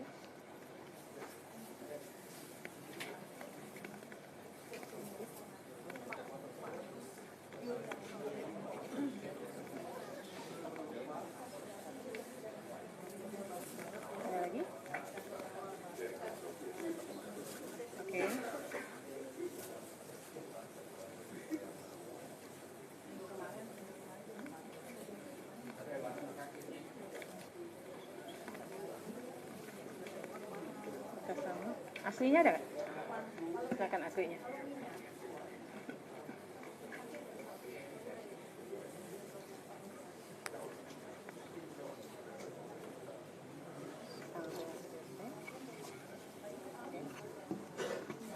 Satu orang aja yang hadir.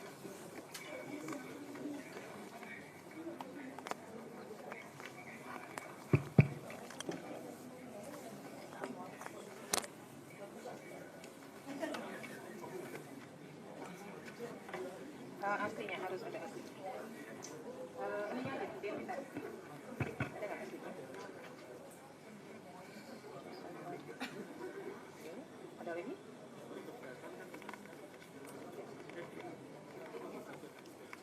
Oke, ini ditinggal dulu ya. Terima kasih. Silakan pihak pemohon jika ingin melihat identitas baru yang hadir.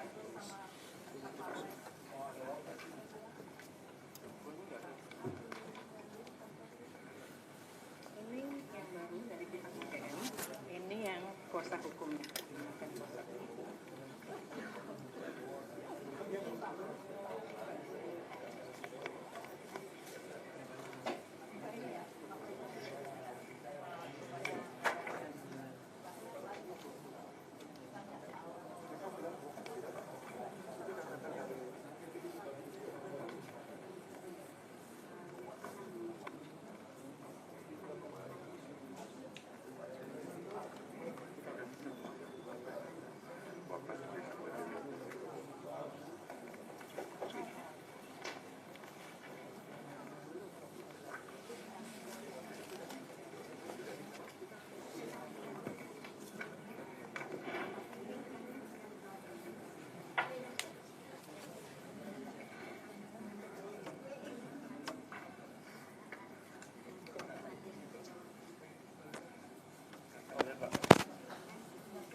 Yang ini surat kuasa dari UGM untuk internal, yang ini untuk yang kuasa hukumnya.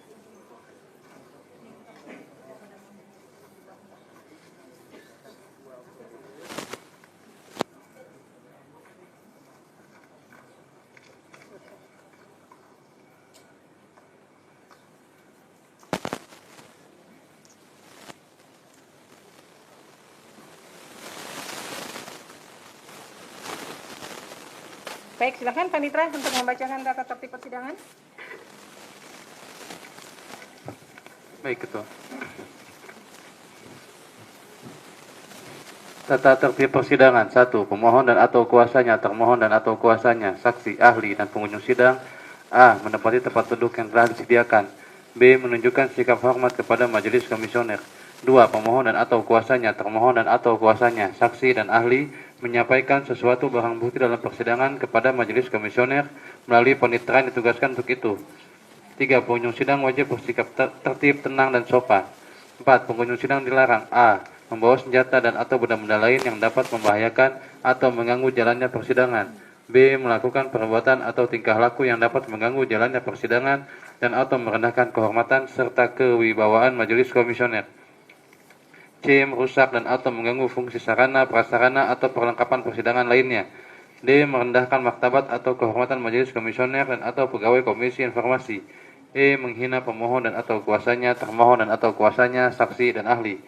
5. Pemohon dan atau kuasanya, termohon dan atau kuasanya, saksi, ahli, dan pengunjung sidang agar menonaktifkan alat komunikasi dan alat elektronik lainnya agar tidak mengganggu jalannya persidangan. 6. Pelanggaran terhadap tata tertib yang telah disebutkan tadi merupakan penghinaan terhadap Komisi Informasi. 7. Barang siapa melakukan penghinaan terhadap Komisi Informasi setelah diperingatkan dengan patut atas perintah Ketua Majelis Komisioner dapat dikeluarkan dari ruang sidang. Terima kasih. Baik, terima kasih Panitra.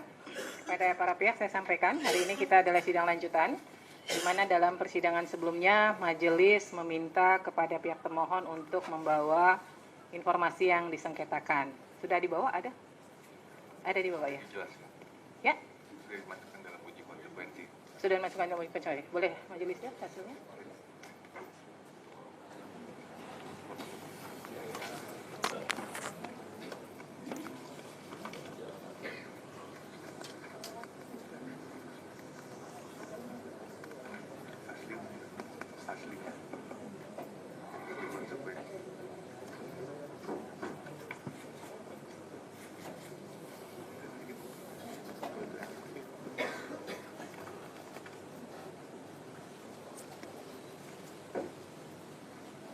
Ini yang melakukan uji konsekuensinya ya Pak? Betul. Iya ya. Ada dekan, wakil dekan, PPID utama, PPID pelaksana. Pakar hukum ini dari Fakultas Hukum Universitas mana nih Pak? Dr. Muhammad Fathahillah Akbar. UGM juga. Pak, yang kemarin hadir di persidangan pertama siapa Pak? Ada nggak di sini? Bapak ya, berdua ya. Kan kemarin majelis meminta untuk melibatkan pihak eksternal ya, unsur masyarakat.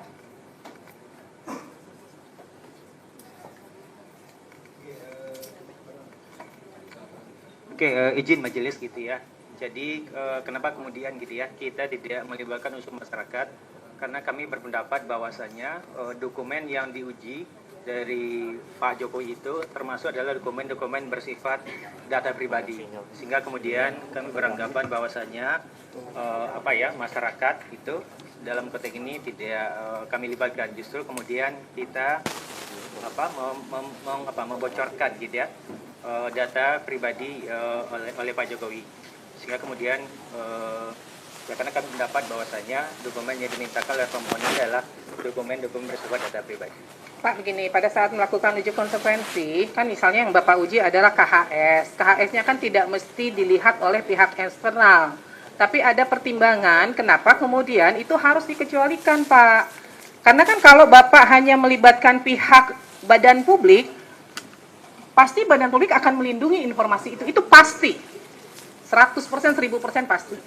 Jadi kenapa kemudian dalam pelaksanaan uji konsekuensi itu majelis memerintahkan melibatkan pihak lain di luar UGM supaya ada pandangan sejauh mana informasi itu kepentingan publik terakomodir di situ. Apakah betul harus dikecualikan? Nah, dampaknya apa nih kalau ditutup? Karena ketentuan pengecualian kan kalau dibuka lebih banyak mudaratnya daripada manfaatnya. Begitu kan? Nah, itu sebabnya kami meminta harus melibatkan pihak eksternal. Kalau nih saya nih bagian dari Komisi Informasi, kalau saya melakukan uji konsekuensi untuk informasi yang kami kuasai, saya akan bilang itu dikecualikan, Pak. Maka perlu pandangan dari pihak lain, masyarakat, begitu loh. Iya betul Ibu gitu. Tapi sekali lagi kami di internal kemudian berkesimpulan bahwasannya itu adalah data pribadi gitu ya. Sehingga kemudian kalau kemudian masyarakat diundang gitu kan, itu kan kemudian kan kita menginformasikan data pribadi seseorang yang notabene itu adalah satu, belum ada persetujuan dari pemilik data gitu. Yang kedua, saya kira kami juga dalam konteks kehati-hatian ya, kerahasiaan gitu. Kami memang menganggap bahwasannya kalau kemudian ada masalah di situ, kami khawatir. Justru kami kemudian kan mengungkapkan data pribadi seorang yang notabene sekali lagi itu belum ada persetujuan dari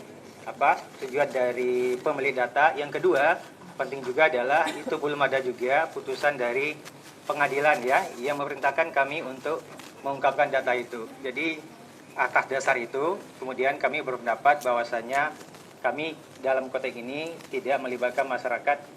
Pak, sebentar saya tanya deh. Okay. Bapak melakukan uji konsekuensi, ini misalnya saya ambil contoh nih KHS. Ini hanya terkait KHS-nya Pak Jokowi atau KHS secara keseluruhan yang Bapak uji? Oke, sesuai dengan di SK tersebut itu khusus KHS-nya Pak Jokowi. Nah, kalau KHS pada umumnya diminta oleh publik terbuka atau tidak, Pak? Kalau misalnya nih publik meminta KHS atau yang lainnya di luar itu, ini terbuka atau enggak? Iya, saya kira kalau konteksnya ada tadi uji konsekuensi Ibu, kalau konteksnya dia melibatkan masyarakat, sekali lagi kami berpikir bahwasannya KHS itu data pribadi.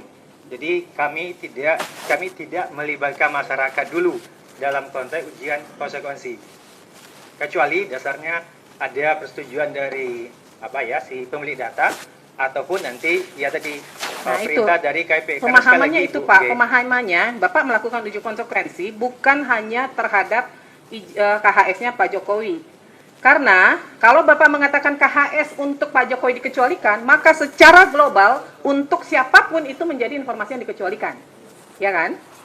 Uji konsekuensi yang Bapak lakukan, kenapa kemudian harus melibatkan masyarakat? Masyarakat Bapak harus kasih dasar-dasarnya apa yang menjadi pertimbangan. KHS ini harus dikecualikan. Ada informasi pribadi. Informasi pribadi apa sih yang terkandung di dalamnya? Kan tadi saya udah bilang, tidak mesti dokumennya Bapak tunjukkan kepada pihak masyarakat, tapi kemudian dilakukan kajian bersama antara UGM dengan pihak eksternal sejauh mana sebuah informasi itu kemudian akan dikecualikan gitu loh. Dampaknya Oke, apa? Ibu, kalau misalnya Ibu, saya ada pakar gitu ya. Saya kira pakar itu juga bagian dari masyarakat gitu ya. Nggak bisa Pak, itu kan maka tadi saya tanya pakar ahli hukum ini dari UGM atau bukan? Iya betul. Dari UGM kan? Ya, jadi kan perintah majelis melibatkan, Pak ini perintah majelis loh, kami memerintahkan harusnya melibatkan pihak luar. Gitu loh. Ya, Tapi Bapak tidak melakukan. Ya, gitu. sekali lagi Bu, kami berangkat dari sikap yang kehati-hatian, yang notabene itu juga Pak, dijamin begini. oleh PDP. Nggih. Kemarin harus dihargai yang namanya perintah majelis, ya. Pemahamannya seperti yang sampaikan Ketua Majelis, bukan dokumennya, tapi formula-formula. Misalnya tadi ijazah seperti apa formulanya? Oh, ada nama, ada data. Jadi tidak dokumennya. Kalau melibatkan pihak lain, itu lebih independen, Pak. Terlepas itu punya siapa, baru dikategorikan lagi. Jadi ketika perintah majelis, kalau Bapak kemarin tidak sepakat, Bapak bahasnya kemarin. Jadi supaya lebih cepat persidangan hari ini, kita melihat beranggapan pertama Bapak tidak menghargai perintah majelis. Ya kan? Kan tidak harus dokumennya. Kita dalam hal ini melihat dokumen itu tidak membedakan pemilik siapa.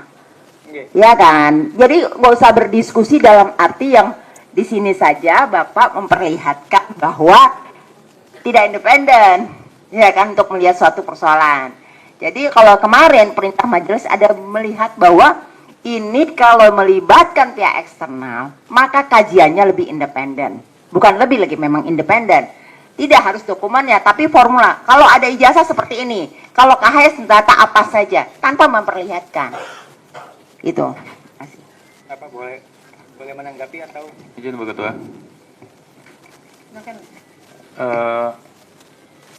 Ini seluruhnya kan berarti dari UGM ya? Iya. Apa saudara? Bentar. Memohon sebentar ya. Saudara termohon, ini berarti seluruhnya dilakukan oleh UGM. Berarti UGM tidak menganggap ada entitas akademik lain selain UGM yang mengerti Yang masalah handphonenya ini. bunyi tolong dimatikan ya. Ini UGM berarti tidak menganggap dalam tema KHS atau perlindungan data pribadi atau keterbukaan informasi publik tidak ada pakar dari selain UGM. Saya mau tanya itu dulu. Singkat-singkat aja ya, karena saya masih ada pendalaman lain. Baik, terima kasih anggota majelis. Pada prinsipnya kami tetap menganggap dan kami juga menganggap bahwa pakar dari pakar, ada tidak kepakaran di luar UGM yang bisa memahami soal menurut UGM? Untuk diuji konsekuensi ini tidak ada, tapi kalau untuk secara keseluruhan pasti ada, namun tadi yang disampaikan. Nah, jadi begini, ini ada chauvinisme nih, ya, prestige oriented chauvinis. Jadi kebanggaan seakan-akan yang mengerti tema ini hanya orang-orang UGM. Andaikan teman-teman atau Bapak Ibu di UGM itu mau mempertahankan satu mazhab pemikiran saja, sebenarnya bisa kok. Ambil saja pakar-pakar lain yang satu mazhab, karena sebenarnya di keterbukaan informasi juga ada mazhab kehati-hatian, ada juga cautious focus approach misalnya begitu, ya. Kalau mau ambil kehati-hatian, katakanlah misalnya UGM mempertahankan ini sebagai suatu hal yang jadi apa? Data pribadi. Tadi Bapak bilang, Bapak orang fakultas hukum. Fakultas hukum. Iya kan? Mazhab tuh bisa diambil penguatannya dari mana aja. Dan masyarakat tuh bertaburan kok pakar-pakar. Jadi sebagai sebuah epistemic community, ini masalahnya ada di chauvinisme UGM nih, kalau begini kelihatannya. Jadi majelis memerintahkan melakukan uji konsekuensi sekali lagi, tidak dengan satu pendapat homogen dari UGM. Ini sudah komposisi berlaku untuk semua register Aqua, Pak. Gitu. Tapi kalau Bapak menganggap hanya UGM yang mengerti masalah ini masalahnya di UGM keseluruhan berarti. Ini masalah prestige oriented chauvinism.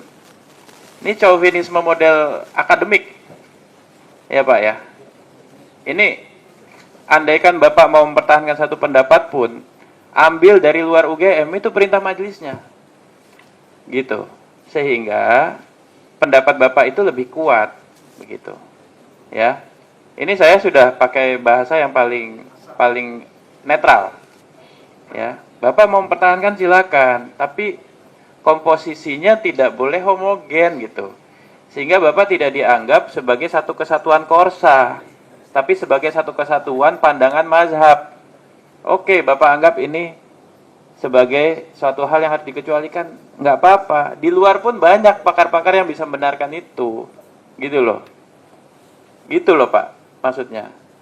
Dan tadi Ibu Ketua Majelis sudah sampaikan, jangan anggap ini sebagai satu case individu. Perlakuan Bapak terhadap semua pemilik dokumen tertentu, informasi tertentu di UGM begini, begitu loh. Dan itu didukung oleh perspektif apa? Ada tanggapan? Izin majelis menanggapi, kami tidak mempertahankan mazhab, tapi alasan kami tadi adalah kami mematuhi prinsip kehati-hatian kami. Iya, kehati-hatian itu tadi saya sebut salah satu mazhab. Cautious focus approach itu salah satu mazhab. Dan uji konsekuensi memang untuk mempertahankan mazhab. Salah Bapak kalau bilang Bapak nggak mempertahankan mazhab. Kan kebijakan rektorat harus ada. Bapak salah. Tapi dengan mempertahankan mazhab itu caranya nggak boleh begini. Ini homogen banget, nggak boleh. Ini chauvinis. Bapak menganggap tidak ada orang yang ngerti di luar UGM. Kami tidak beranggapan seperti ya, itu. Kalau nggak ada anggapan itu, buktikan. Uji konsekuensi berikutnya, komposisinya nggak boleh cuma UGM. Baik, kami serahkan kembali kepada majelis komisi. Ya, majelis diserahkan, tapi saudara tidak melaksanakan. Jadi saudara harus laksanakan. Ya, ini masalah ya. Saya kira itu, Bu. Pak, jadi begini ya. Nanti kami minta dilakukan uji konsekuensi ulang. Tapi Bapak tidak spesifik menyebutkan misalnya nih ya, ini kan karena ini menjadi hasil uji konsekuensi dari UGM ya. Maka Bapak tidak menyebutkan misalnya daftar nilai program sarjana dan program sarjana muda Joko Widodo. Enggak Pak. Bapak harus melakukan uji konsekuensi secara global. Apakah benar daftar nilai program sarjana itu masuk kategori informasi yang dikecualikan untuk siapapun? Karena kalau dikecualikan itu dia berlakunya umum Pak, bukan hanya person to person. Apakah kemudian terkait dengan nilai kerja nyata itu menjadi informasi yang dikecualikan? Kalau untuk Pak Jokowi dikecualikan, maka untuk yang lain pun harus dikecualikan Pak. Nggak mungkin untuk Pak Jokowi dikecualikan terus orang lain minta Bapak buka aksesnya. Kalau dikecualikan ya informasi itu akan berlaku dikecualikan untuk semua. Kemudian terkait misalnya laporan tugas akhir, skripsi, benar nggak ini dikecualikan? Tidak dikecualikan, dikatakan berita acara sidang dikecualikan, benar nggak? Untuk semua alumni atau dari UGM berita acara sidang menjadi informasi yang dikecualikan. Itu harus berlaku sama Pak. Jadi nggak bisa informasi itu untuk si A terbuka, untuk si B dikecualikan, nggak bisa. Uji konsekuensi itu berlaku untuk semua, begitu. Jadi saya nggak mau di sini ada kata-kata surat keputusan yudisium untuk Joko Widodo, nggak bisa Pak. Bapak ini berlaku kalau Bapak sudah menyatakan surat keputusan yudisium dikecualikan, maka untuk semuanya itu menjadi dikecualikan.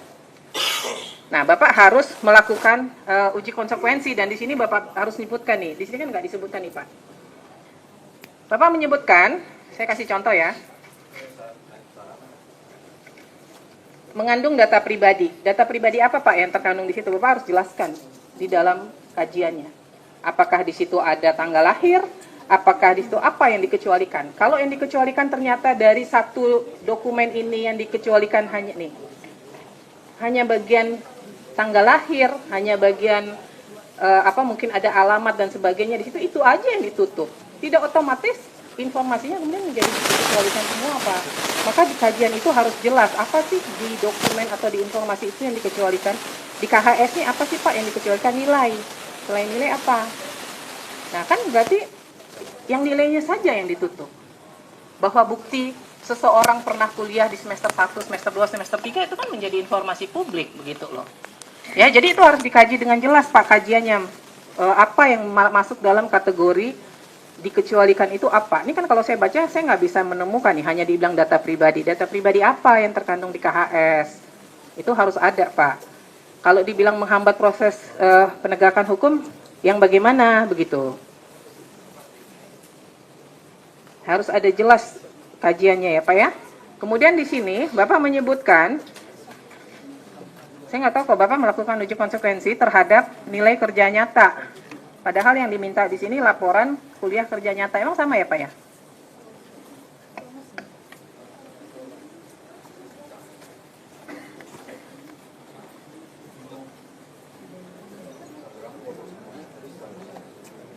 Coba silakan. Satu kali aja dipencet, Pak. Satu kali aja. Ya. Tes. Iya. Iya, Ibu, di situ kita memberikan adalah transkrip nilai gitu ya. Karena memang dokumen terkait dengan laporan kuliah kerja nyata itu memang tidak ada gitu. Atau mungkin dalam bahasa KIP-nya belum didokumentasikan. Jadi dokumen itu memang tidak ada. Nah, maka kemudian kami dengan etikat baik gitu ya, mencoba kemudian mencari-cari gitu ya, menelusuri di teman-teman fakultas itu berusaha semaksimal mungkin menelusuri ya setiap info, setiap kemudian taharak dan seterusnya itu, maka kemudian adalah data nilai dari Pak Jokowi bersama juga dengan nilai-nilai mahasiswa yang KKN yang ada pada saat itu. Termasuk juga kayak pemohon memintanya transkrip nilai. Nah, transkrip nilai itu juga tidak ada gitu. Tapi yang ada itu adalah daftar nilai Pak Jokowi gitu ya, yang final. Itu yang kemudian kami tampilkan di sana. Jadi kami itu juga kami paham ya, pemohon ini kan tidak tahu nih kira-kira ya zaman itu tuh kebutuhan dokumennya apa. Nah, sehingga kemudian kami kalau itu ada dokumennya, kami kemudian kami sampaikan dan kami uji konsekuensinya. Jadi itu Ibu. Ya, jadi begini Pak, Bapak ketika melakukan uji konsekuensi kan kami minta harus berdasarkan informasi yang sedang disengketakan kan. Maka Bapak harus mengacu ke sini Pak, misalnya nih, laporan kuliah kerja nyata. Terlepas dari Pak Jokowi-nya ada atau enggak, kita nggak ngurus. Itu nanti di pembuktian. Ada nggak sih sebenarnya gitu. Tapi Bapak harus melakukan uji konsekuensi, apakah laporan kuliah kerja nyata itu sebenarnya terbuka atau tertutup? Itu dulu Pak. Apakah dikecualikan? Kalau dikecualikan, maka Bapak harus lakukan uji konsekuensi, mengacu kemana, dasar hukumnya apa, begitu. Kemudian laporan tugas akhir. Jadi jangan di sini dimintanya laporan kuliah kerja nyata, Bapak bikin di sini yang diuji nilainya, padahal yang diminta laporannya. Kan jadi nggak sinkron nih Pak. Ya kan? Maka kan majelis nanti akan membuat pertimbangan berdasarkan hasil uji konsekuensi. Maka harus mengacu ke sini. Jadi Bapak semuanya harus mengacu ke semua informasi yang diminta ini. Ya, jadi kalau yang diminta laporan jangan Bapak uji nilai, kita tahu kalau nilai dikecualikan itu kita tahu. Jadi yang diminta laporan, apakah laporan lagi-lagi mindsetnya Bapak harus berpikir bahwa untuk semua, bukan hanya untuk Pak Jokowi. Nanti baru kita buktikan. Masih ada nggak sih tersimpan laporan yang atas nama Pak Jokowi? Tapi secara global untuk laporan kuliah kerja nyata menurut UGM itu terbuka atau dikecualikan. Itu dulu Pak. Kalau Bapak menyatakan itu dikecualikan, Bapak lakukan uji konsekuensinya. Kalau nggak usah Bapak lakukan. Jadi kalau di sini yang kayak seperti Bapak bilang ini terbuka, itu nggak perlu Bapak uji sebenarnya karena terbuka kan. Yang tadi di sini ada dikatakan laporan tugas akhir tidak dikecualikan. Berarti Bapak nggak perlu lakukan uji konsekuensi. Uji konsekuensi itu hanya untuk informasi yang menurut UGM adalah masuk kategori rahasia. Itu yang harus Bapak uji konsekuensi. Begitu. Ya, sejauh mana itu harus ditutup kepada publik begitu. Jadi dan lagi itu berlaku semua ya, bukan hanya atas nama Pak Jokowi, tapi untuk semua. Kemudian SOP yang diminta ini mungkin waktu itu nggak ada menurut Bapak. Tapi di era sekarang ada nggak? Kalau ada itu terbuka atau dikecualikan? Gitu loh. Kalau nggak ada ya Bapak nggak perlu lakukan uji konsekuensi karena memang nggak ada, tidak pernah ada di UGM begitu. Begitu ya Pak ya? Baik. Gimana? Silakan. Ketua Majelis. Ya, nanti untuk SOP itu kita tidak akan perlu masukkan karena memang saat itu tidak ada SOP, hanya ada buku petunjuk. Betul. Itu buku petunjuk kami sampaikan karena bentuk itikat baik kami. Di situ kurang lebih mirip-mirip dengan apa yang dimintakan oleh dari pemohon. Adalah SOP di situ ya? Ya. Iya. Nah itu terbuka atau tertutup Pak? Terbuka. Terbuka ya, berarti nggak perlu diuji kan? Ya, nah nanti dicek ulang lagi ya Pak ya, ini harus disesuaikan karena ini hasil uji konsekuensinya nggak sesuai sama sekali nih. Ya. Izin Ketua Majelis, Ya. mohon penegasan yang kami uji konsekuensikan itu dokumen yang dimintakan oleh pemohon secara rigid dengan atas nama Bapak Joko Widodo atau secara global. Jadi Mohon pertama Bapak penjelasannya. melakukan secara global dulu. Secara global nanti baru di pertimbangannya Bapak menyebutkan yang atas nama Pak Jokowi, misalnya sekarang logikanya gini aja Pak, kalau dikecualikan, mau itu sedang dalam proses hukum atau apapun, dia tetap dikecualikan, kan begitu. Tapi kalau dia sebenarnya terbuka, kemudian saat ini sedang dalam proses pengadilan sehingga nggak bisa diberikan, itu sebenarnya nggak perlu dilakukan uji konsekuensi. Karena mengacu ke pasal 17, dia dikecualikan, kan begitu. Yang Bapak lakukan uji konsekuensi adalah ketika siapapun yang meminta, UGM akan menyatakan itu dikecualikan, siapapun. Nah, kalau yang terkait ijazah Pak Jokowi bahwa sekarang sedang dalam proses peradilan, Bapak Ibu tinggal mengacu ke pasal 17, ya kan? Bahwa di situ dengan jelas disebutkan masih dalam proses peradilan menjadi informasi dikecualikan. Nah, tapi kami sedang mendalami lagi dari UGM karena yang menjadi para pihak kan bukan UGM nih. Para pihaknya adalah orang lain, hanya dokumennya sedang dipinjam, dalam tanda kutip dipinjam oleh Mabes Polri atau oleh Polda Metro Jaya dalam kasus sengketa yang lain, ya kan? Kan para pihaknya bukan UGM kan? UGM nggak jadi para pihak kan di sengketanya Polda Metro kan? Ya, jadi secara global dulu bahwa nilai KKN apakah secara global menjadi informasi yang terbuka atau tertutup? Kalau tertutup silahkan lakukan uji konsekuensi. Kemudian nanti baru di dalam persidangan baru kita nanti akan gali. Nah, kalau terkait ijazah Pak Jokowi atau terkait nilai KKN Pak Jokowi ini ada atau enggak? Gitu. Ya. Baik, terima kasih. Gitu ya. Ketua Majelis. Paham ya? Silakan. Saudara termohon, ini saya memberikan gambaran ya bahwa semuanya memang mengacu pada kebijakan kampus. Contoh misalnya, sekarang itu ada sistem di mana orang tua bisa mengetahui nilai IPK mahasiswa, tapi tidak semua kampus menerapkan. Ini yang saya maksud semuanya berdasarkan kebijakan kampus. Ada beberapa kampus yang akun orang tua itu bisa membuka jejak dan nilai akademik, ya kan? Tapi ada kampus yang tidak. Nah, UGM ini seperti apa terhadap register Akwo? Itu yang kita mau. Tapi dalam menguatkan argumen itu, menguatkan pilihan-pilihan kebijakan itu, kita mau UGM jangan chauvinis gitu secara akademik. Libatkan pihak luar sehingga itu akan mengurangi kecurigaan soal independensi. Itu aja sebenarnya. Terima kasih. Baik, nanti ketika melakukan uji konsekuensi mengacu ke pasal 17, pihak termohon harus mengacu ke pasal 18 juga. Jadi ketika secara spesifik nanti Bapak melakukan uji konsekuensi untuk informasinya Pak Jokowi, Bapak harus mengacu ke pasal 18 ayat 2. Di situ tertulis dengan jelas pengungkapan berkaitan dengan posisi seseorang dalam jabatan publik. Ya, itu harus mengacu ke situ juga. Ya, apakah ketika dia pejabat publik Bapak-bapak dari pihak termohon kemudian menyatakan itu terbuka atau tertutup. Silahkan dilakukan uji konsekuensi. Nah, saya memerintahkan untuk dibawa, ada nggak salinannya dibawa saat ini untuk pemeriksaan tertutup? Ada ya? Ada berupa scan. Berupa scan ya?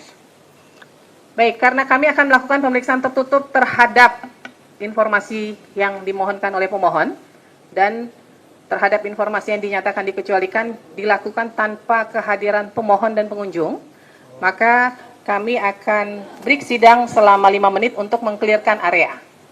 Ya, jadi pihak pemohon, media, dan pengunjung silakan meng-clearkan area karena untuk pemeriksaan terhadap informasi yang dikecualikan harus dilakukan secara tertutup. Ya, nanti dari KI juga untuk rekamannya tolong dimatikan ya, tidak boleh direkam, tidak boleh ada dokumentasi apapun. Ya, demikian ya. Maka sidang diskors selama 5 menit ke depan. Majelis mengadakan ruang sidang, hadirin dimohon berdiri.